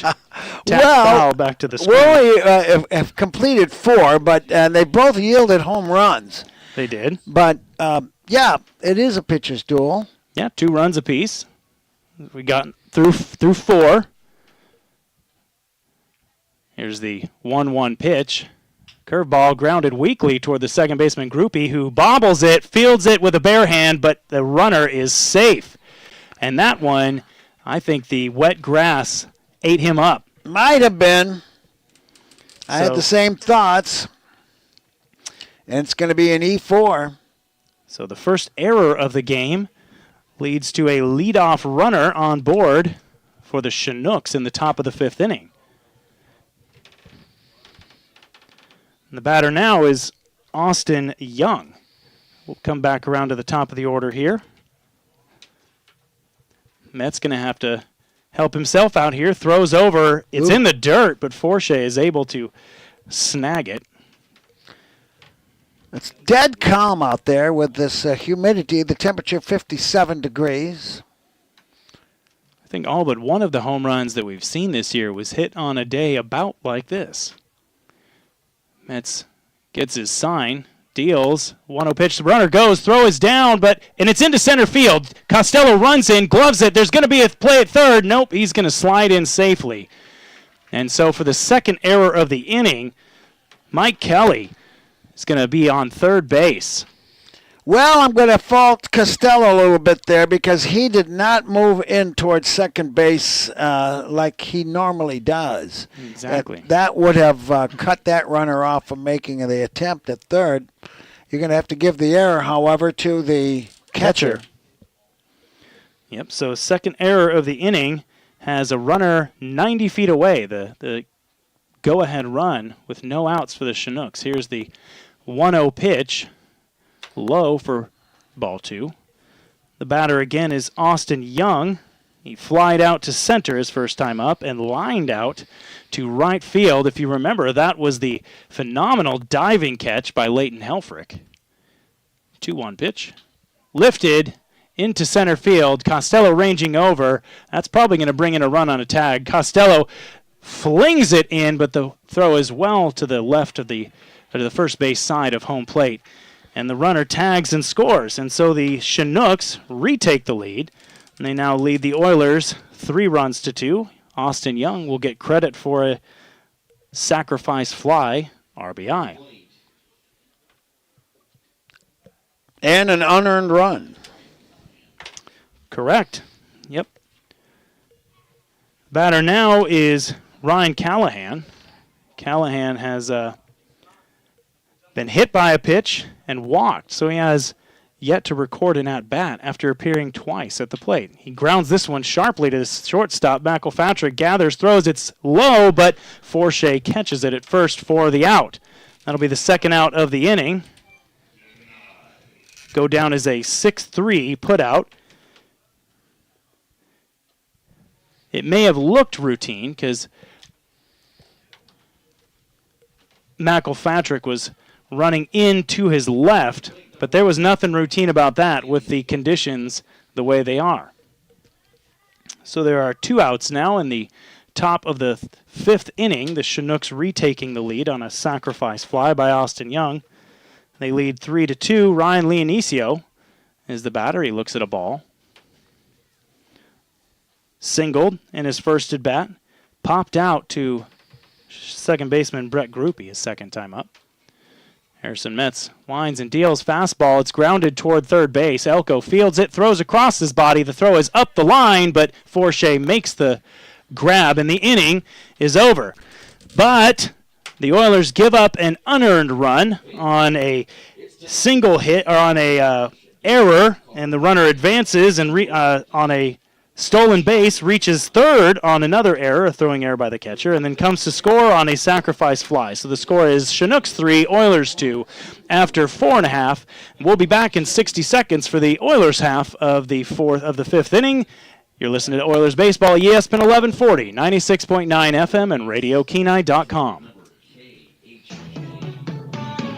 Soldotna Professional Pharmacy, located on the corner of Binkley. Nothing doing in either bullpen. I'm going to go out and watch the Oilers. And okay. Products, items to have at home and on the go. Be sure to take advantage of Soldotna Professional Pharmacy's MedSeek program to help organize your busy schedule. They also offer convenient delivery routes available from Cooper Landing all the way to Homer. Just call Soldotna Professional Pharmacy staff to have your medication delivered to your door monthly. Soldotna Professional Pharmacy. Sweeney's Clothing in Soldotna is having one big awesome summer sale. Get over to Sweeney's Clothing in Soldotna to get your Carhartt apparel, all 40% off. That's right, all Carhartt apparel is 40% off, excluding FR. Need women's dovetail apparel? Well, now is the time to stock up. All women's dovetail apparel is also 40% off. All Levi jeans are 30% off, and Wrangler jeans are 30% off, excluding FR. Get over to Sweeney's Clothing in Soldotna for one big awesome summer sale. It's here at Sweeney's. Oilers baseball on ESPN 1140 and 96.9 FM. Well, the Chinooks took the lead back in the top half of the fifth inning. They scored a run without recording a hit. The leadoff man, Mike Kelly, reached on an error by second baseman Brett Grupe, stole second, and advanced to third on a throwing error by catcher newcomer Cole Nackreiner, and then scored on a sacrifice fly by Austin Young.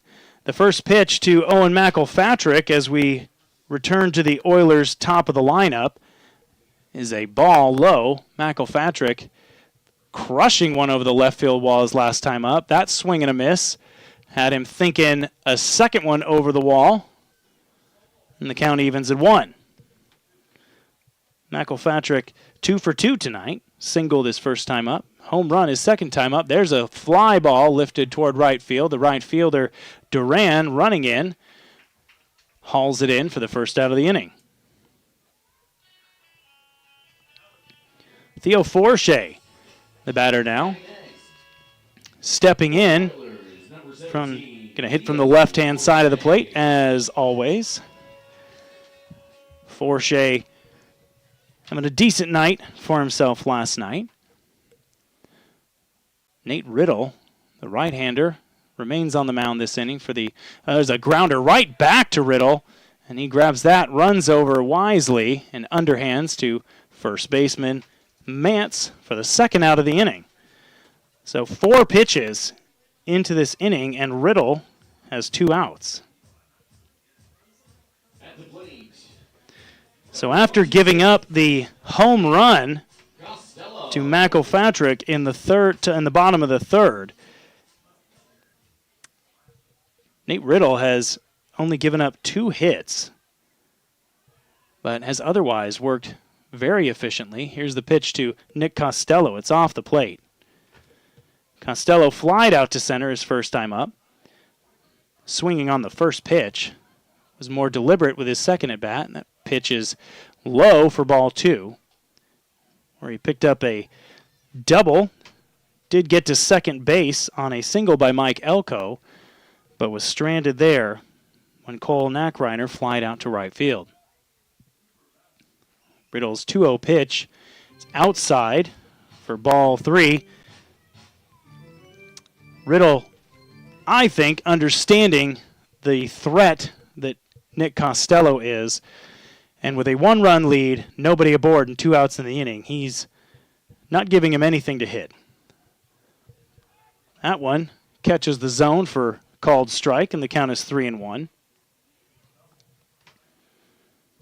Nick Costello surging, average up to 365. That one misses for ball 4. So the Oilers have a 2-out runner. And they trail the Chinooks 3-2 in the bottom of the 5th inning. Clouds remain socked in over the field here. high ceiling, though, so I guess socked in probably isn't the right word, but there's no wind to speak of. Muggy air outside. Costello, the runner on first base now. The Oilers with 2 outs in the bottom of the 5th inning. Leighton Helfrich, right-hander, a right-handed hitter in the box, looks at a ball low and off the plate. Helfrich has grounded out to third and flied out to left. It was a very nice play by Ryan Callahan, running in to make that catch. There's the runner goes. The throw is going to be ahead. Nope, it goes into center field, skips away, but Costello stays there because it actually didn't quite get to center field.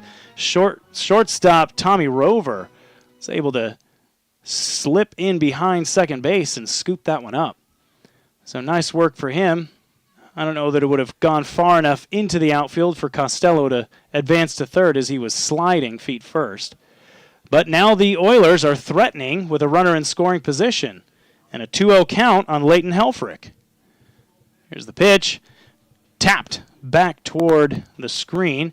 That foul ball brought to you by Walden Brothers. They customize a lot of stuff, but they usually customize clothing, T-shirts, crops, tanks, and more. But give them a call, 907-394-5510. See what they can customize for you. Well, the Oilers trying to even this one up again. Helfrich with a 2-1 count. There's the pitch. It's off the plate. He checked his swing. The count is now 3-1. So the count, a hitter's count on a dangerous hitter. Helfrich has seen his average climb from the mid-200s now to 325. Here's the 3-1 pitch. It's grounded toward the third baseman. He gathers it on 2 hops and throws across the diamond to first base for the 3rd out of the inning. So the Oilers strand the tying run at second base, and they will go on to the top of the 6th, still trailing the Chinooks 3-2. There were no runs and no errors in the inning, and we'll be back in 60 seconds. Oilers baseball on ESPN 1140, 96.9 FM, and RadioKenai.com. Get your tractor, trailer, and equipment inspected and serviced now at The Best Shop, located on K Beach Road. The Best Shop is a full repair shop and tire center for all tractor trailers and heavy equipment, and they stock parts so they can get your job done quickly to get you back on the job. Don't miss a day of work because you weren't ready. Call The Best Shop now to get your truck in for a DOT inspection and service. The Best Shop, 262-8785. Where's Dr. Cross, the eye doctor? Did he move out of state? Did he retire? No, I'm still right here in Soldotna at PCHS in the new eye care clinic at 230 East Marydale Ave. I'm still providing the most personalized and highest quality eye care that you have come to expect from me, but in an updated and advanced location. A 3D image of the back of the eye is included in every full eye exam, and the details will knock your socks off. We take almost every insurance, including VSP. So if you've been looking for me, or if you need to come in and have an eye exam, now you know the real scoop. Call 907-262-3119 and schedule today.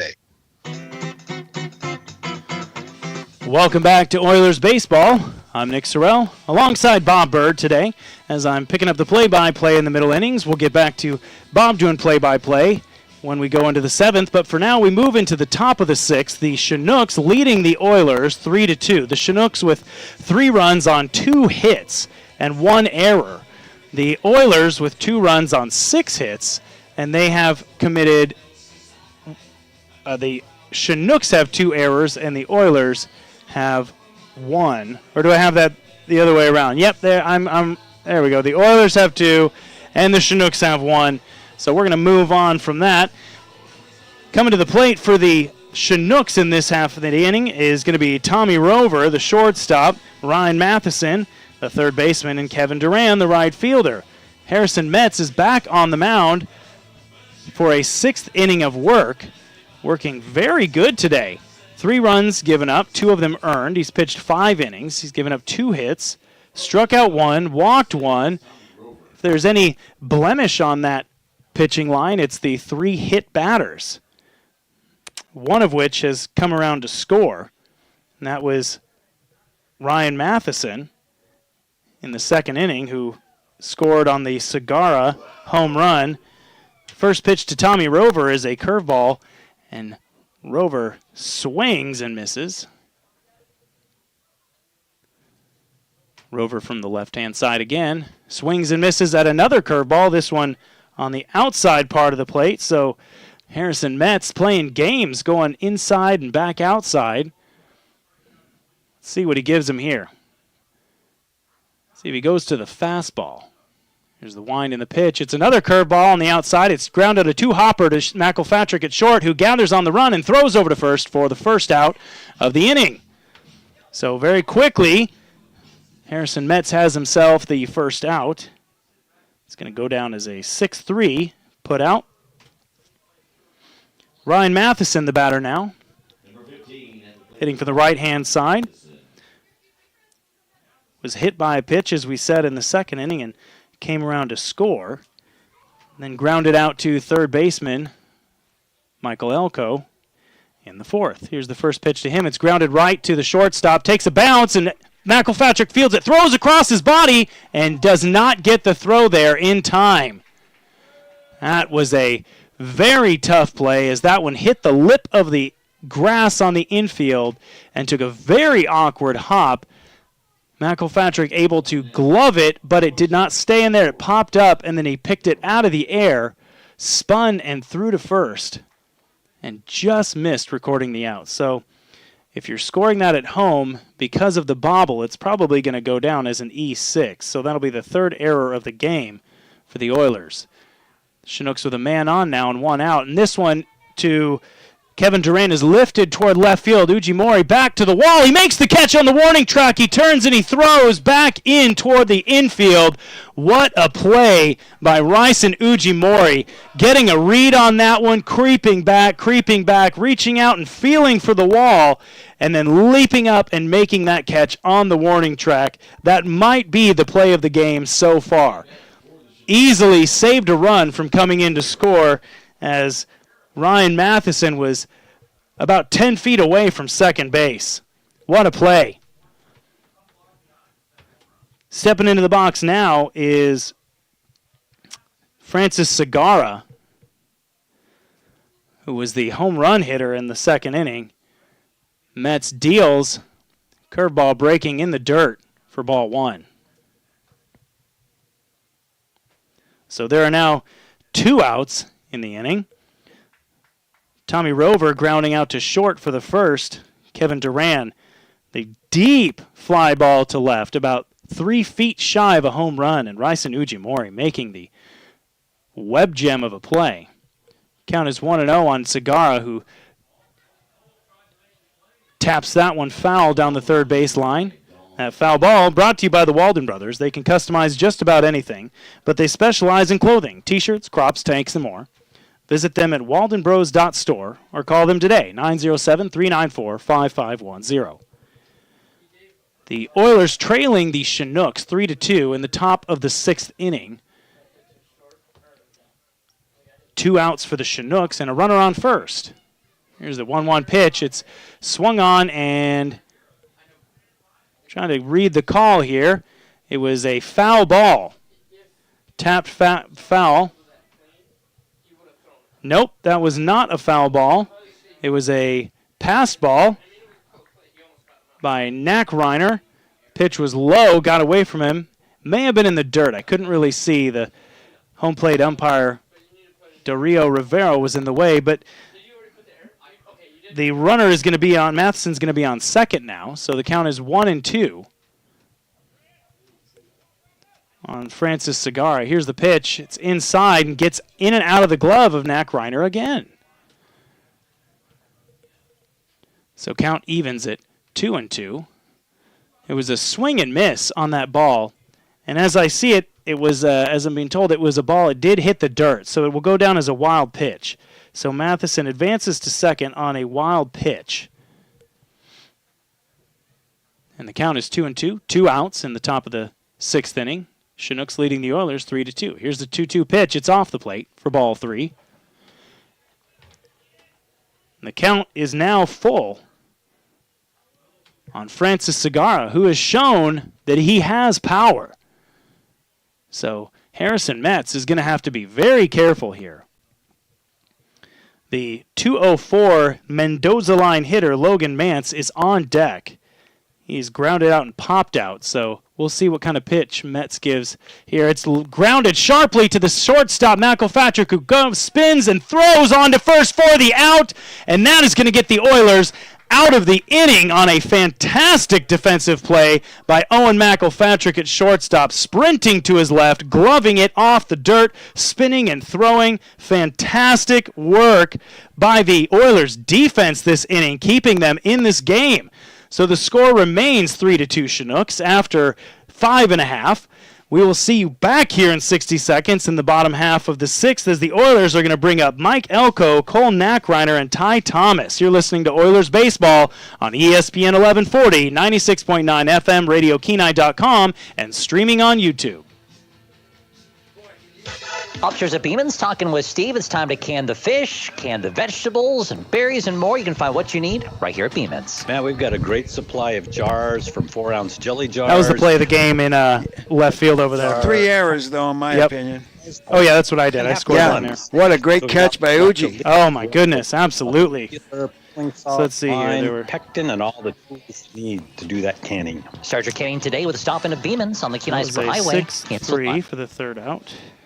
This week's money-saving specials from your hometown proud family at Country Foods. Come in for bone-in error. $49 a pound. No runs, no hits. Only $2.69 a pound. Chicken drumsticks are buy and one, get one. one man 1 left pound on Pat's base. Orca Bay ahi tuna are $7.49. 18 pounds of Kingsford charcoal is $13.99. And 5 pounds And of Metz has pitched 6 innings. $9.99. Produce has 10-pound bags of He's been gutsy.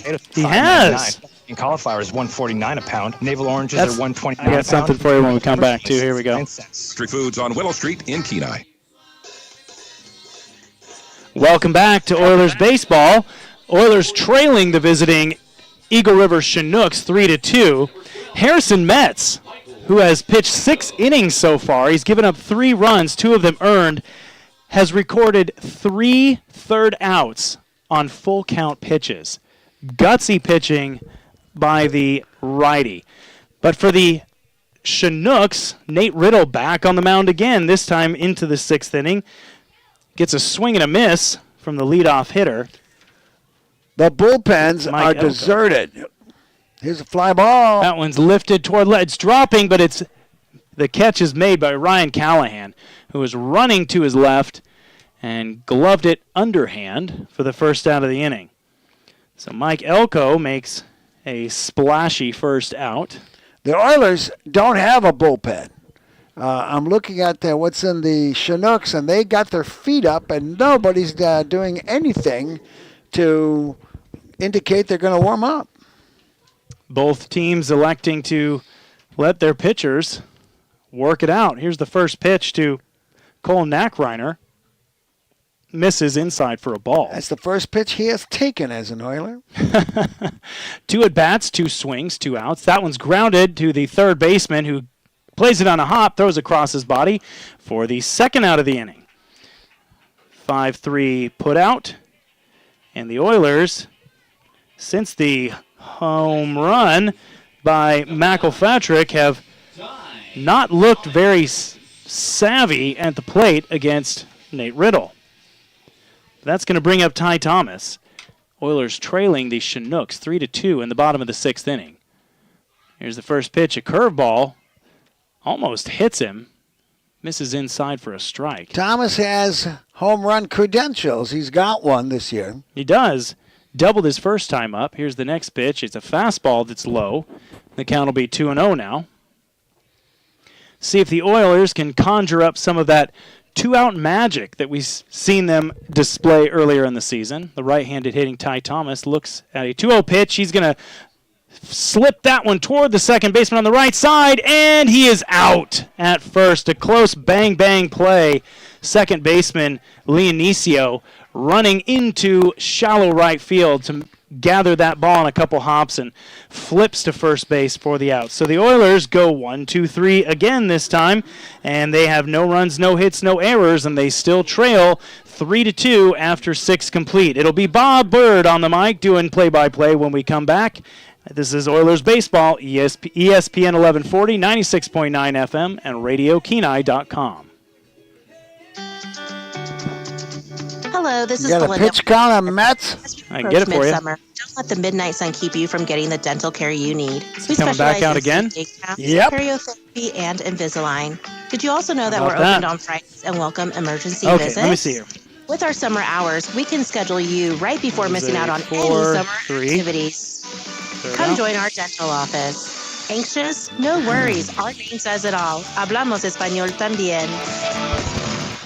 Talking with Evan from Steam on 18 Wheels. Now, Evan, you guys plus can put in parking 5, pads. You guys do excavation 3, work. Tell me a little bit about that. Yes, we do a lot of excavation work around the peninsula. No job is too big for us to deal with, so give us a call. 15. You guys also do septic systems too, as well. 1, 2, 3, Absolutely. 4, We're DEC 5, certified. We are insured 6, and licensed. 7, 8, So if someone 9. needs some excavation work, all they got to do is give Steam on Wheels a call. Evan, what's that number? That number is 907-262-3240. Steam on Wheels. Bob Bird and Nick Sorrell, and Harrison Metz has earned my respect, but, you know, he's not had a clean inning, ever. No. And he's not a power pitcher. And he's a patient pitcher, and he pitches to his strength, and he knows they're going to get men on base. Okay, so the Chinooks have 3 runs. How many hits is that? 7 hits, I believe, 1 error, and 4 men left. And the Oilers, 2 runs, 6 hits, 3 errors, and 5 men left. And the first pitcher is Logan Mance, and he'll take a strike on the ball that came in across on the curve. And Mance is 0 for 2, grounded to short, popped to first. Here's the stretch and the pitch. It's a high fly ball, shallow or deep or right field, but it's going to be in play and right up against the bullpen and in the warning track. Helfrich gets it a big out. I'm misreading the number of hits that the Chinooks have. They've only got 2 hits? 6. Oh, yeah, 2. They have 2, and the Oilers have 6. That's an F9, and they got all their hits in the first inning, a single in the first and a home run in the second. That surprises me. They've had runners on through, Metz has hit 3. He's walked, just 1? He's only walked 1, but yeah, he's given up 4 free bases if you count the hit pitches. Here's the next pitch. It's high. And I'm not sure the count. And the batter is Mike Kelly, the center fielder. I think 1-0 is the count. He's grounded to second and been safe on an error and scored the lead run. There's the pitch to him. Low and inside, and it's 2-1. Ball 2, strike 1. Maybe it's 2-0. The umpire lifted up 2 fingers and nothing on the right hand. And the pitch. And he walked him in 4 pitches. So Mike Kelly, the number 9 hitter, gets a free pass. This is the second time he's reached on a gift. Came around to score after he reached on an error the last time. Now base on balls. That's only the second walk of the game for Mets, though. Austin Young now coming to the plate. 0 for 2 with a sacrifice fly RBI. And the right-hander waiting patiently for the right-handed Mets. Pitch, runner goes, they'll throw, it's close. They call him safe, and I think it was the right call. Yeah, it was a clean steal. It was close, but he was there. That throw was good, but he ducked the tag. There were several umpires in the grandstands that had a different opinion. They usually do. All right. So that was a ball on that pitch, and now the Chinooks threaten with a runner on second base here in the top of 7, and they lead 3-2. Metz checks the runner, and here's the pitch. Outside. And the count is 2-0. Yeah, despite not recording a hit since the second inning, they were able to take the lead when that unearned run came around to score on Young's sacrifice fly in the 5th. Here's a stretch by Metz. And he looks carefully at the runner at second. The pitch, swing and a miss. And waved right through that slow, tantalizing curve. And the count is 2-1. Costello communicating with Ujimori over there, motioning, maybe telling him to back up a little bit. Ujimori is pretty deep. It's raining just as they said it would after about 2 to 3 hours. It is an official ball game. Here's the pitch. It's dirty. And the count goes to 3-1. Well, and Mets now playing around with the where his feet land on the mound. I think it's getting muddy. Showed poise throughout the game with runners on base behind him. Pitching in tough counts, but getting outs. Starting to lose command just a little bit here. The rain might have something to do with it. Here's the stretch and a 3-1 pitch on the way, and it's strike called. Ho, ho, ho. As Young was about ready to toss his bat, and I'll throw in with him there. I thought it was ball 4. Well, we'll consider that compensation for the errant call on the ball that bounced inside third and went over the bag into foul territory for ball 3, strike 2. Big pitch coming here. There's one out and a runner on second base, and the Chinooks lead 3-2. The pitch, swing and a miss. Oh, he went after ball 4, and he calls that a foul tip into the glove. And give credit there to Mr. Neckreiner for holding on to it. Well, there we go again. Mets showing grit. How many strikeouts? That's the 2. second. Yep. And here comes Ryan Callahan, hit by a pitch and walked and got caught stealing. He is 0 for 1, though. He grounded to shortstop in the 5th. The right-hander waits for Mets. Maybe we got to get one more at-bat here to win this game. With the rain coming down, here's the pitch. It's a ground ball to the shortstop. He's got it. Should make it across. It's there. And it's a 6-3 put out. As the Oilers now, it's time for a 7th inning stretch, everybody. As that is brought to you by Coffee Express with 3 locations to choose from. 2 in Kenai on both ends of town, and 1 in Soldotna at the Y. If you have the love of a great cup of coffee, you're going to love Coffee Express. They also serve Red Bull specials, teas, smoothies, and Italian sodas. Yeah, Coffee Express. We'll be back as the Oilers go to the 7th inning, trailing 3-2. This is Oilers Baseball on ESPN 1140 and RadioKenai.com. Are you When was tired the of your 4th car error? like a flock of honking geese? Worry no It's more. E4, because E2, is here to save E6. the day. Located on the Sterling Highway, right next to Napa Auto I only have Parts. 3. That's Oh, Automotive there's is only your 3 errors. I one-stop thought there was a shop, 4th all error. Car related. I'm Whether you gonna need a count 'em tune-up, here. oil No, change, there's 3. You got it. chat about your engine's dreams and aspirations. Dan's Automotive has got you covered. Their phone number is easy to remember as a clown riding a unicycle while juggling rubber chickens. Just call 907-420-0416. If your trash service for your business isn't with Alaska So Waste, Mets has pitched 5 hitless call innings Alaska since the at second. 907-283-9390 now. It's only a 2-hitter. Save money on trash service. Alaska Waste offers short-term and annual programs for residential and commercial services. And with so many trucks and employees, you don't have to worry about your trash overflowing with Alaska Waste. Call now to That discuss strikeout on the 3-2 pitch.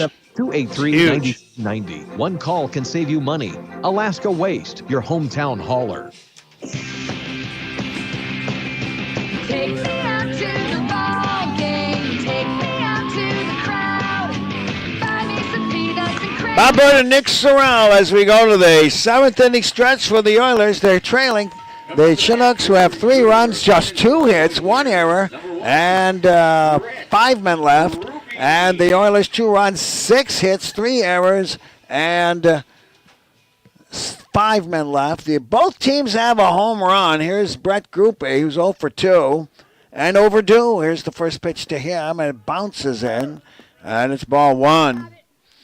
Grupe batting .241 and has a humming stick lately, the last 10 days. Brett Grupe playing second base, righty on righty matchup. Here's the pitch, swings at something inside, and it's 1-1. Well, Mets has thrown 5 hitless innings since the second with that Segura home run, but Riddle is now working on 3 hitless innings. There's the pitch. We'll call that one high. I thought it was high and away, but he'll call it a strike, and it's 1-2. Wow. Glove came flying up. I don't know. I don't get that one. Ball 1, strike 2. And the pitch. And it's a fly ball center field. It's going to be easy for Kelly, and he's got it in shallow center. And there's one out here. Start the Oilers in the 7th on an F8. Boy, I'll tell you what, this is the longest I've seen any pitcher go all year. And both starters appear to be ready to go another inning. Mets, nobody in the bullpen warming up. Palmer warmed up many innings ago, and the next batter for the Oilers is Ujimori. He's a line drive, base hit into right field. And that's his second shot of the game. He has a triple and came home on an error. So it was a around the trip shot. And now he's on base with a single with one out in the 7th. I was about to say that Riddle had retired 11 out of the last 12 Oiler batters that he'd faced before Ujimori. So that's just what the Oilers needed to get this spark it up. Lethargy going. Yep. 7th hit. Here comes McElpatrick, who hit the home run for the Oilers. He's 2 for 3. It was a single shot right after Ujimori's. And it takes strike 1. Closest thing we've seen to a back-to-back homers in 15 years at the mic was a triple and an error, followed by a home run. Well, McElpatrick could do a world of good right now with something with extra bases written on it. Here's the pitch, and there's a little bloop to the right side. The second baseman's got it, running hard into right field. And it is 2 dead on an F4. And it's going to be up to Theo Forche, who's 0 for 3. Fly to left, grounded to first, and grounded to the pitcher. As you said, the Oilers need to garner a sense of urgency here as the rain has started to sprinkle just a little bit, which could end up in a game getting called early if this gets any heavier. Well, there was an umbrella out, and it's not now. So I don't know exactly where we are. Here's the pitch, and it's popped up. Should be easy for the shortstop, Rover. And he'll make it in shallow left field, and the Oilers go pretty easily here in the 7th inning. No runs, 1 hit, no errors, 1 man left. We'll go to the 8th. The score is the Chinooks 3, the Oilers 2. This is Oilers Baseball on ESPN and 96.9 FM. Ladies and gentlemen, Alaska Trailer on K Beach has everything you need to haul your ATV this summer, with new inventory coming in all the time. Do you have a project this summer? Head to Alaska Trailer on K Beach to rent or buy an Iron Bowl dump trailer. Get the yard cleaned up or haul dirt. Work or play, Alaska Trailer has what you need. Alaska Trailer is open 6 days a week. Stop in, ask about their easy financing program. Walk out today with a trailer. 907-335-4285. Alaska Trailer. Looking for a dentist that will ensure your dental health? Welcome Dr. David Richburg to Ridgeway Family Dentistry as their new full-time dentist. Ridgeway has the latest technology to make your appointments a breeze with their new iTero scanner, and now offering in-house scans for crowns, bridges, Invisalign, and more, making your appointments and turnaround time significantly shorter. Thinking about a wider smile for summer? Call Ridgeway today to ask about their teeth whitening special. Ridgeway Family Dentistry, located on the Spur Highway in Soldotna, 907-262-8404. Well, Harrison Metz, as we said just 1 inning ago, is resigned to the fact he's going to put people on base. But what a tremendous job he has done for the Oilers. Now working into the 8th inning, he's given up 3 runs, 2 of them earned, just 2 hits, 2 strikeouts, but 2 walks and 3 hit batters. And you couple that with 3 Oiler errors, and that's the reason why the Chinooks are leading here 3-2 as they bring up batters 3, 4, and 5, Leonozio, Rover, and Matheson. And the rubber-armed Harrison Metz will pitch to Leonozio, one of the top hitters for the Chinooks. He shows bunt, pulls it back, and gets the ball called. Very dark right now, and I'm not sure if you want to go out and check the balcony, Nick, to see if it's actually raining. I don't hear any rain on the roof. Here's the next pitch, high and tight. That's ball 2. Pitch number 95 right there for Harrison Metz. That pitch count brought to you by Everybody Rides Again. Looking for a used vehicle? No credit, bad credit, no problem. All you need is your job and a small down payment. Everybody Rides Again. Call them at 907-260-3053. The pitch is inside. It's ball 3. Well, he walked in 4 pitches the last inning, Mike Kelly, but he did not get past second base. Looks like he's going to start with a leadoff walk here. Let's see what happens on the 3-0. And he gets a called strike. I did find this out, Nick, and that is you sit in the grandstands right behind the umpire, and you can see so much more movement on the ball than we can from our angle. I bet. Here's the 3-1 pitch. Ball 4, there you go. He cannot get a clean inning, but he's done a heck of a job for the Oilers here. But a leadoff walk is never a good card to play.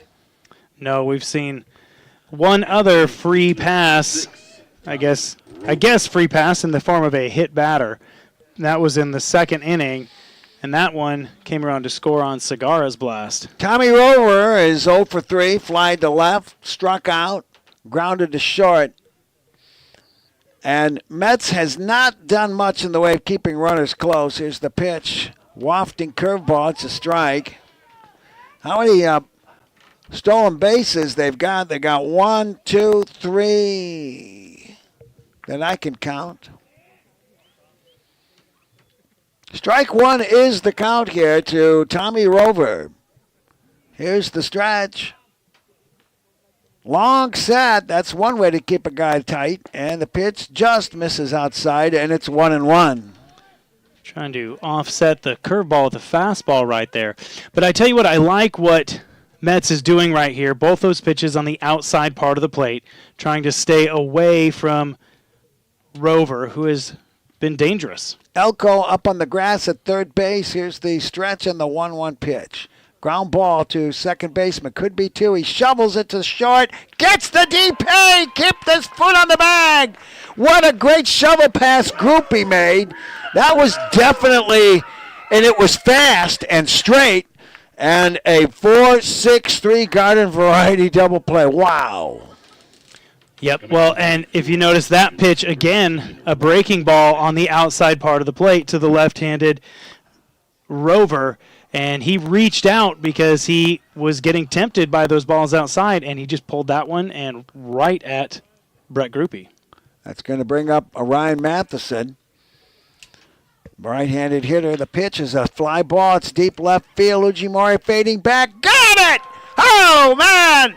As Harrison Metz does get the 3-up and 3-down inning with a double play to help him out, and some good defense not only on the inside of the inside of the infield, but also in left field. We'll go to the 8th inning. It's still 3-2 Chinooks. This is Oilers Baseball on RadioKenai.com and streaming live on YouTube.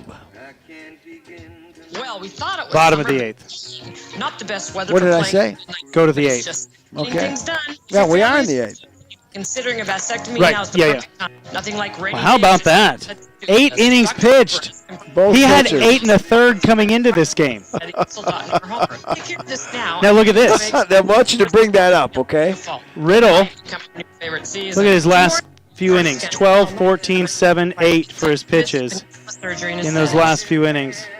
If you've been involved, They gotta in get an to him here. accident, had a catastrophic injury, negotiating with insurance companies on your own is fraught. Insurance companies want to maximize. Well, what's the pitch count? 86? He has 86 pitches. Right.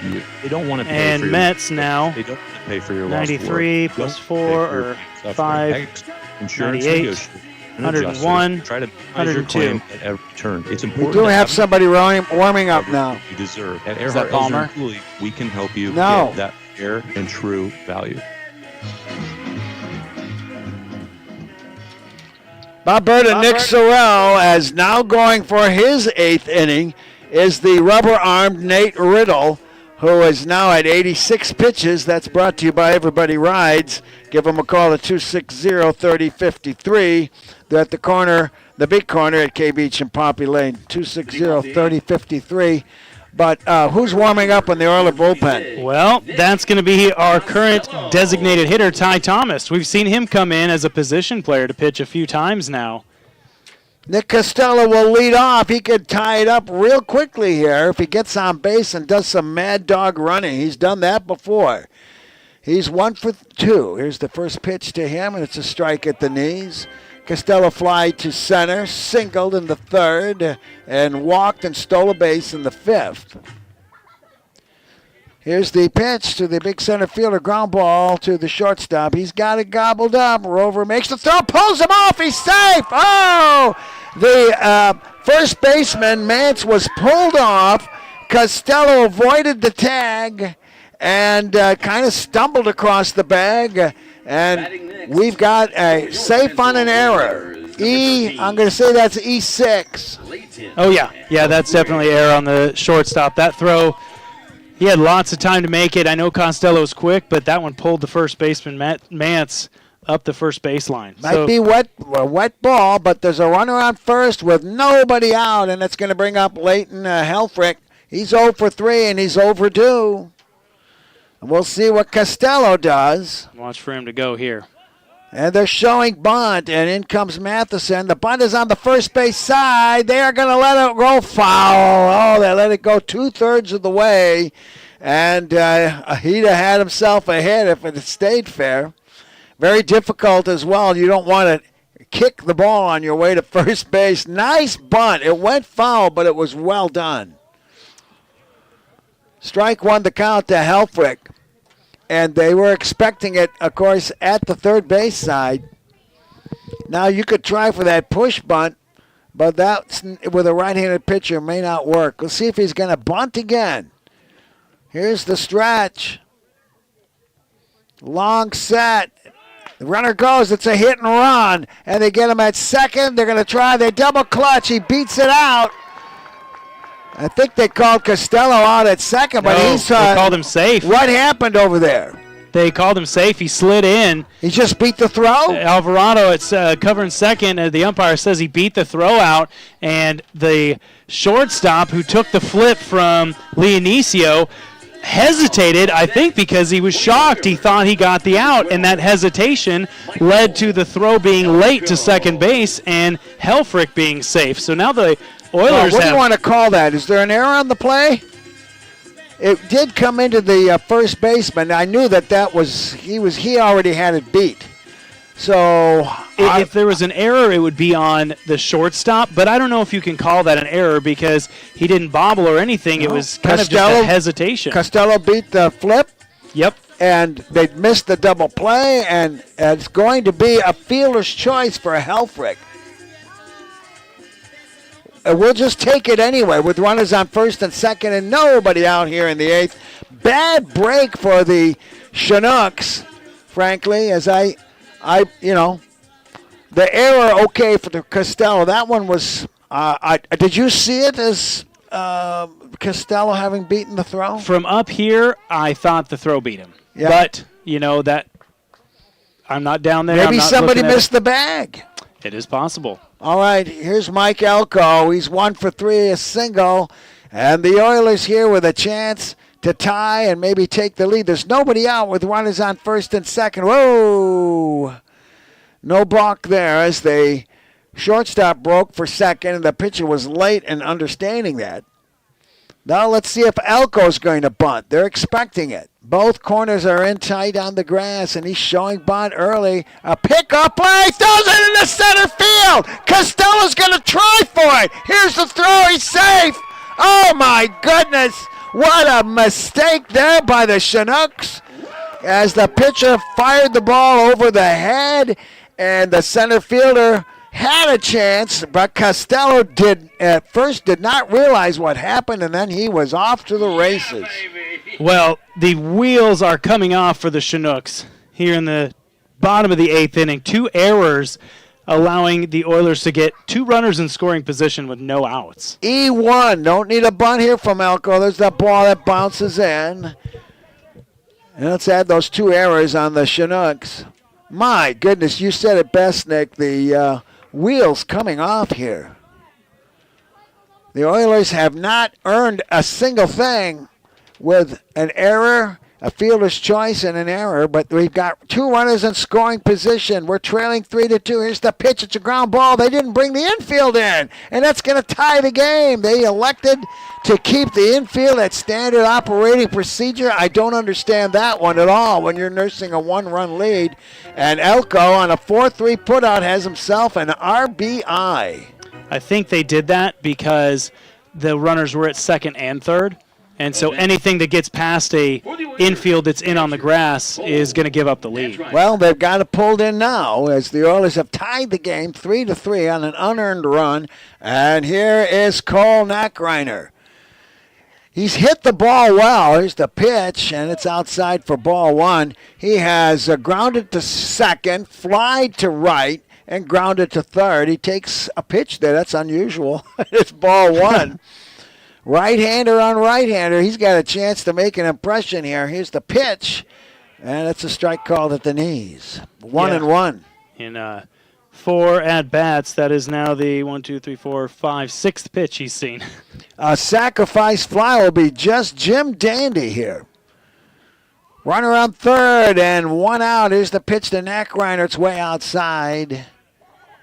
And I believe the count is ball 2, strike 1. I think it's 3-0, actually. No, he had a called strike. Oh, he did? Yeah. Oh. 2-1 is the count. Hitters count here, that's for sure. Here's the pitch. And he grounds it. Base hit into right field, and the Oilers take the lead. A grass burner gets by the pulled-in infield, and Nackreiner has just knocked in the lead run here in the bottom of the 8th. How about that? Nice piece of hitting. I think he was thinking opposite field the whole way. 1 out and a runner on third. Standard operating procedure right there for a right-handed hitter is go opposite. Put it on the ground. That's going to bring the run in. Oilers with another hit. I think that's their 8th. We have a runner on first base. There's 1 out, 2 runs in. Here's the stretch and the pitch. Way outside, and it's ball 1. The batter now is Ty Thomas, who's probably going to pitch, I think, in the coming inning. Is that your guess? Yeah, that's who it is. Now he's gonna come into a save situation. He's doubled, grounded to short, grounded to second. Here's a ground ball foul brought to you by the Walden Brothers at 394-5510. They specialize in making you T-shirts according to your custom design. It's 1-1 the count as Ty Thomas getting a mess of signals here. He's looking them over. And it's a 1-1 count. You can bunt for a hit or do what the coach tells you. A 1-1 count. A throw to first. It's close.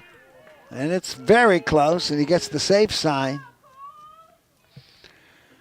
1 on, 1 out. But 2 runs are in on the strength of errors.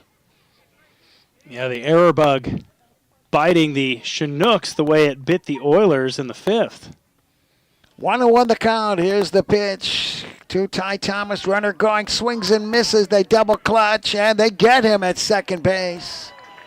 The throw is way to the right of the bag, and it didn't make any difference because Nackreiner, with catcher speed, I'll call it that, was out 2-6, was 2-4, I think. And there's 2 outs here. Yeah, I don't know if he was stealing on his own or if I doubt he it. was called to steal on that one. Or he may have missed the signal. It's ball 1, strike 2, the count to Ty Thomas. Here's the windup and the pitch. Way outside, and it goes to 2-2. Yeah, I'm not sure about that call, if that was a design steal.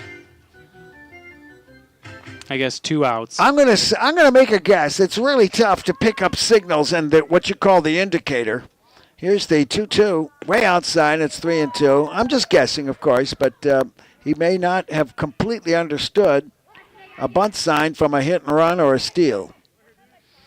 He's just joined the team. Ball 3, strike 2. 101 pitches there. Here's the next pitch. It's a fly ball, shallow, right field. The second baseman, Leonozio, gets that one, and that will retire the side. But, oh, my goodness, the Oilers got a certain gift wrapped here in the bottom of the 8th. They picked up 2 runs on the strength of 1 hit. There were 2 Chinook errors, and there was nobody left on base. We will go to the 9th. The score is the Oilers 4 and the Chinooks 3, with Ty Thomas coming on here for the Oilers. This is Oilers Baseball on KSLD. Maybe they're going to give it to Mets. Are they going to let him try and go the distance? Iowa Don't Express see it yet. is right where they are. Let me say it Nobody's again. budged. They're waiting for the catcher. Holding our prices firm. Here and he Iowa comes. Express will continue They to are. offer a second pair Oh, nope, free. that's Ty Thomas. Purchase a complete pair.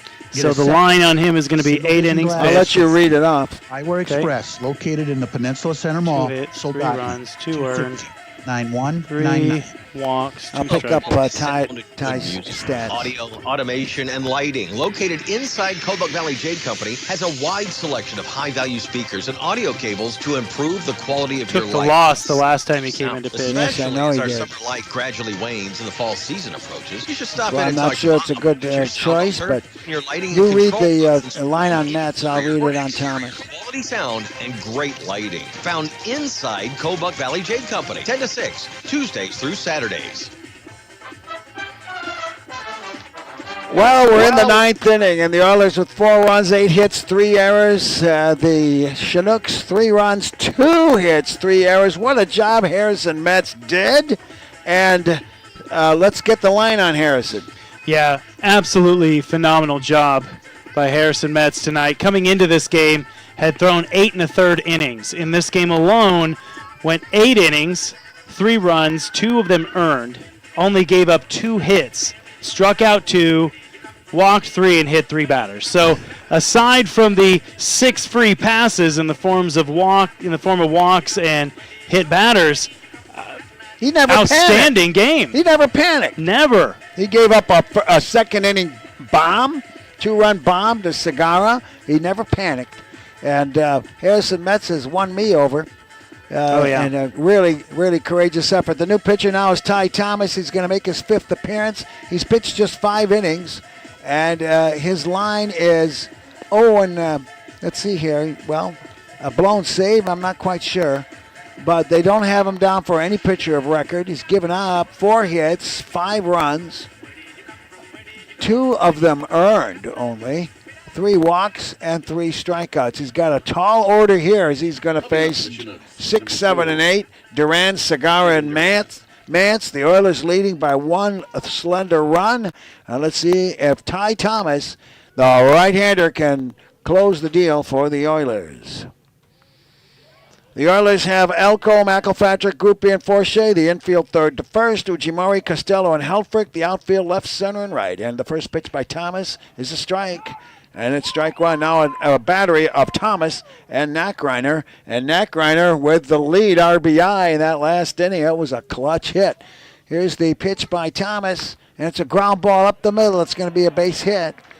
Just to the left of the bag at second base. And so that was weakly grounded, but that's all it was needed.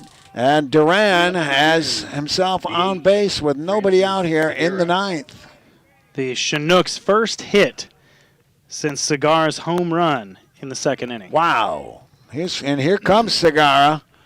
He's 1 for 3, a 2-run bomb in the 2nd. He grounded to 3rd and to short in the 5th and the 7th. Let's see if he's called on to bunt. I don't think so with a home run under his belt. Here's the first pitch to him. Swing and a miss. That's what he wanted. Yeah. He came to the game with a 147 batting average and 2 RBIs, or 3 RBIs. Now he's got a home run and 5 RBIs to his credit. I think he forgot he wasn't hitting against Harrison Metz right there. He was way Here's out. the next pitch. And it's a strike on the outside corner. It's 0-2. I like where Ty Thomas is going here. Stay on the outside. If I'm Brett Groupie, I'm probably shading just a little bit to my left.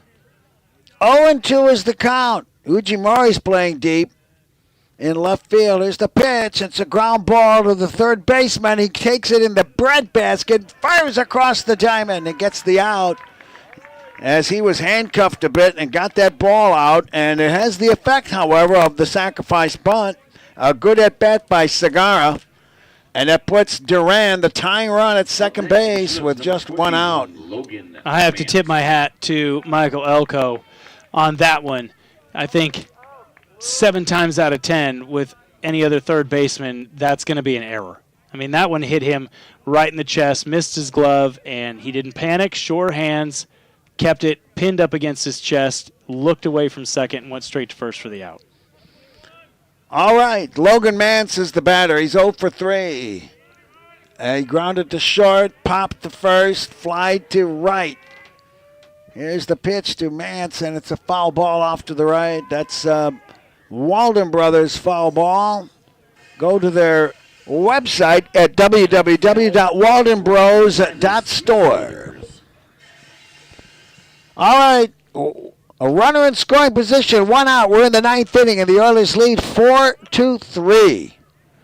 Last night they scraped by with a 5-4 win. And here's the pitch by Thomas. It's a fastball, and it's high, and it's 1-1. I wonder if Ty Thomas came to the ABL this year, somewhere in the back of his mind wondering, am I going to get to pitch? Because as far as we know, strict position player. It's the 1-1 pitch curveball, and it's fouled off to the backstop, and it's 1-2. Elko, think he's going to hold the line against the double. That's exactly what he's doing. Ujimori, though, if there's a ball shot to left field, he's going to have a hard throw to the plate. It's ball 1, strike 2. Yeah, he's playing at no doubles depth. Here's the spread and a bouncing ball to the shortstop. He'll throw across the diamond. It's on the money, and there's 2 dead, but the runner advances to third. And there it is, 90 feet away. This is why we play baseball. What a drama right now. A 6-3 put out. And Ty Thomas will face Mike Kelly, and he's the stinger in the number 9 position. He's batting .310 with 7 RBIs. He is a very dangerous hitter. Righty on lefty matchup. Runner at third, and the first pitch is a strike at the knees. 4-3 Oilers. Mike Kelly at the plate. He has been safe on an error and scored a run. Here's the pitch by Thomas. That's high and away, and it's 1-1. Ball 1, strike 1. Very dark right now. Certainly didn't think we'd get 9 innings in. Here's the stretch and the 1-1 pitch. Popped up, right side, it's playable. Ujimori wants it. He's going to take it in fair territory, and the Oilers have won this game. My goodness. On a 4-3 victory here, and it flied out center field. Nick, are you going to get 2 or 3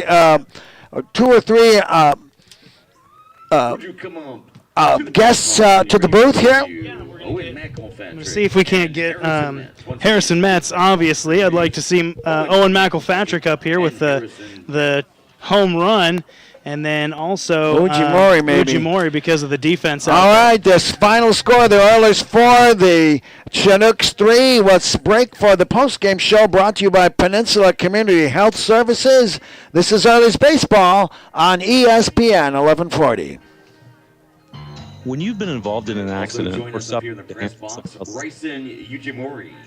whether you need an attorney, Harrison Metz, and Owen McElpatrick for the press box. we want to make sure that our community members are taken care of. We offer free consults to help you determine if insurances might be available. We're going to save Metz. Recovery for Well, you. And he's the whether winning we can pitcher, by the way. I want you to interview Metz. to schedule a free consult. 907. We'll save him for last. Fuel prices, food prices, rent, utilities, and your blood pressure. They're all up. Well, Eyewear Express is holding prices right where they are. Let me say it again. Eyewear Express is holding our prices firm. And Eyewear Express will continue to offer you a second pair free when you purchase a complete pair. Get a second pair of single vision glasses for free. Eyewear Express, located in the Peninsula Center Mall, Soldotna, 260-9199. Where is Dr. Cross, the eye doctor? Did he move out of state? Did he retire? No, I'm still right here in Soldotna at PCHS in the new eye care clinic at 230 East Marydale Ave. I'm still providing the most personalized and highest quality eye care that you have come to expect from me. An updated and advanced I got location. an interesting to the stat back line of for the you eye when we is come back. included in every full eye exam. And the details will knock your socks off. We take almost every insurance, including VSP. So if you've been looking for game me, was or if gift you come wrapped and by have an the eye exam, Chinooks. now you know the real scoop. Call No, 907-262-3119 and schedule today.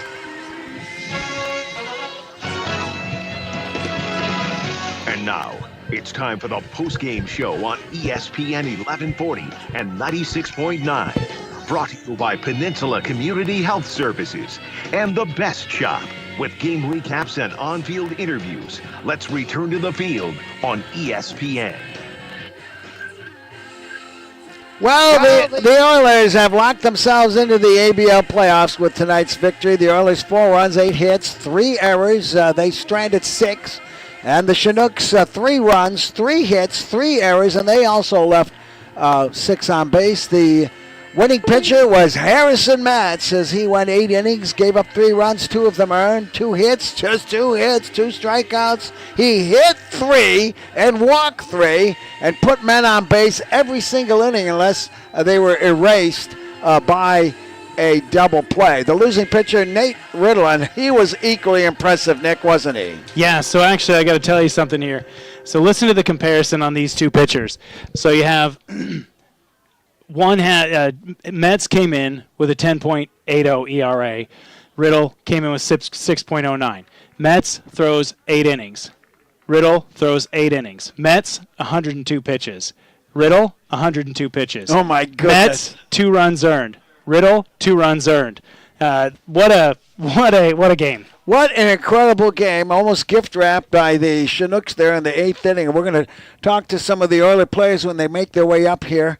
But one of the, that just shows you, Nick, how you can look at the stats of a pitcher and think, oh, brother. Mm-hmm. And then, man, they find a discovery about themselves, and they give us a little bit of a chance to be humble and take it from there. Harrison Metz used that curveball. It's like he had a rubber arm tonight. Again, I'm just so impressed with these 2 pitchers from Homer, Harrison Metz and Mose Hayes, throwing curveballs that are leaving guys with their hands on their heads. They don't know what they just saw. These curveballs are breaking so much, and they're almost throwing them exclusively. I mean, Metz probably mixed in more curveballs than we see from Mose Hayes. Was the home run a fastball?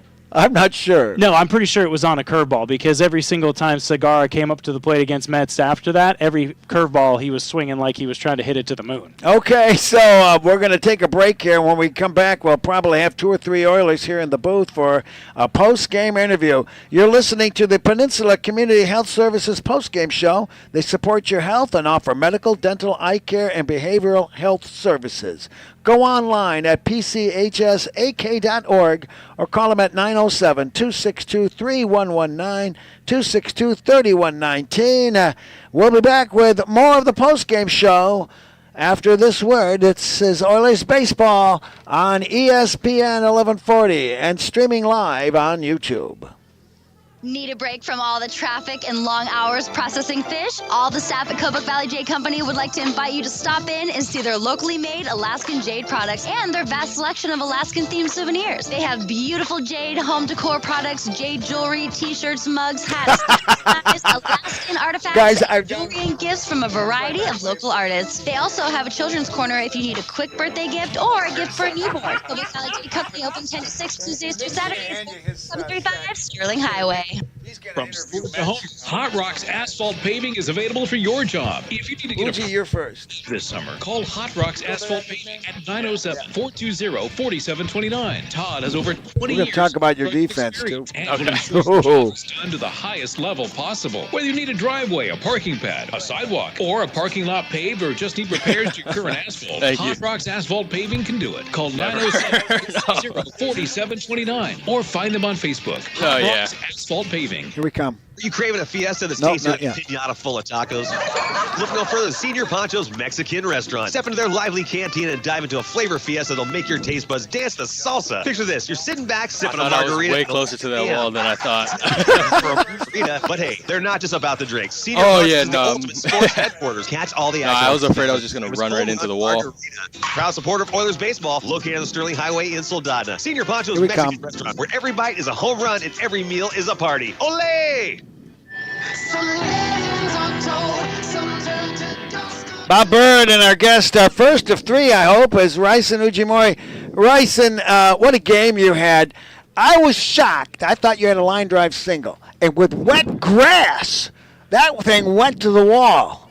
Yeah, I guess the ball just skipped. Luckily, I hit the ball pretty hard and got to the gap, and I saw the ball skip past him, so I took second, thought I could take third, and I saw the third baseman jump, so took home. Yeah, if it hit the fence and not gone over it, you might have had to work for that final four bag, but congratulations. You were 2 for 4, as I see it. No, 2 for 3. And let me ask you this about fading back in left field. Did you play outfield at all before this year? No, never. It was just kind of a, hey, can you play outfield? We're running low on guys, so Yeah, I'm we using sure are. I'm using Omax glove right now. Okay, using a different glove. Yeah, I'm using the outfield glove. I don't have one, so I'm using Owens. Okay, let's talk about the shot that you brought in up against the wall. Yeah, well, the first one, I was afraid to run into the wall, the home run.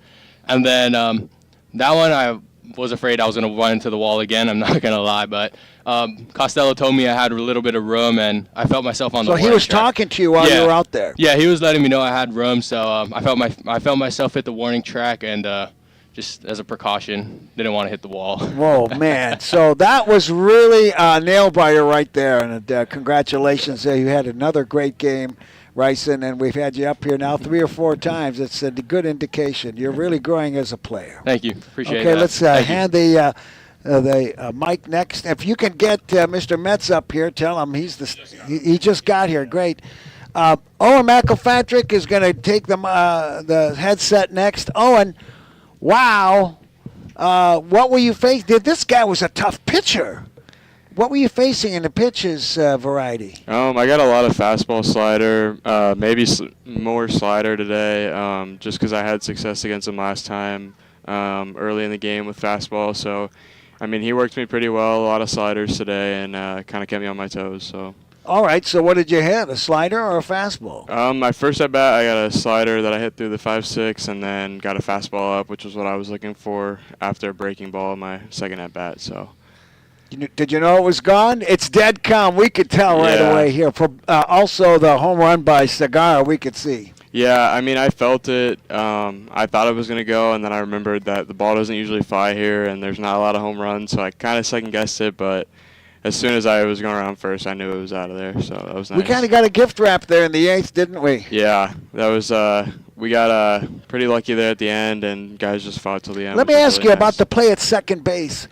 Did they miss the tag, or did Costello just simply beat the throw to second base on the attempted double play? Yeah, I think his foot just came off the bag right at the end. He pulled off a little early, and we got lucky and had that extra base runner. Usually there. An umpire gives that to you, right? Yeah, that was a super close call, which really ended up helping us at the end. Yeah, I think that affected his relay to first as well. Yeah. Okay. Congratulations, Owen. Thank you. Hand your mic back to Nick, because the star of this game is Harrison Metz. And I don't know, he's going to read you some of the stats, Harrison. I'm going to give you my headset. Okay, here you go.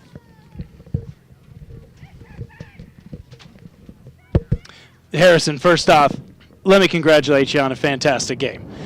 Second off, I got to ask, are you from Homer? I am, yes. Yeah, you are from Homer. You and Mose, right? Yep. You're both from Homer. Are you guys, did you come out of high school about the same time? Yeah, he's 1 year older than me. Fantastic. So we played up through Little League and everything together. That's amazing. So where did you guys both pick up these curveballs that have about 79 inches of break? I guess we've just maybe learned them off of each other, just going back and forth since we've played together for so long. We're both kind of similar pitching styles. We don't throw super hard. We have high spin rate, which really helps with break. Yeah. Yeah. Do you guys, have you practiced a lot together working on the curveball and everything? Yeah. We've thrown it every day. A lot. That's great. So I gotta share something with you. Do you know how many innings pitched you had coming into this game? No, I did not. 8 1/3. See how many you pitched tonight? 8 innings. 8. Fantastic work tonight. So just tell me a little bit about your approach. You didn't give up a single hit since the second inning. Pitched 5 scoreless innings, or 6 scoreless innings after the home run to Segara. How did you bounce back from that? I just flushed it. We're pretty low on pitching right now, so my mindset was just to go up there and be as efficient as I can. Just let them hit the ball and get outs if I can. So. No, it was a fastball. All right, it was a fastball that he hit.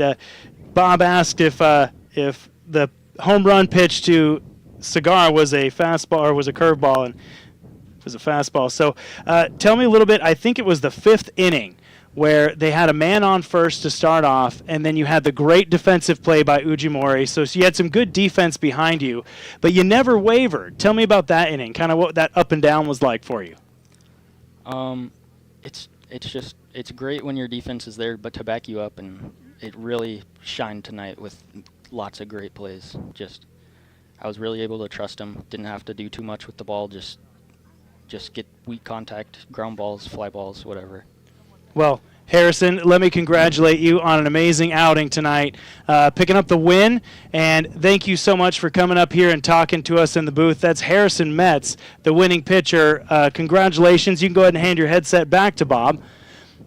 Harrison Metz again with a line of 8 innings pitched, 3 runs, 2 of them earned, gave up 2 hits, 2 strikeouts, walked 3, and hit 3 batters. Now, listen here. The Orioles are now 18 and 19.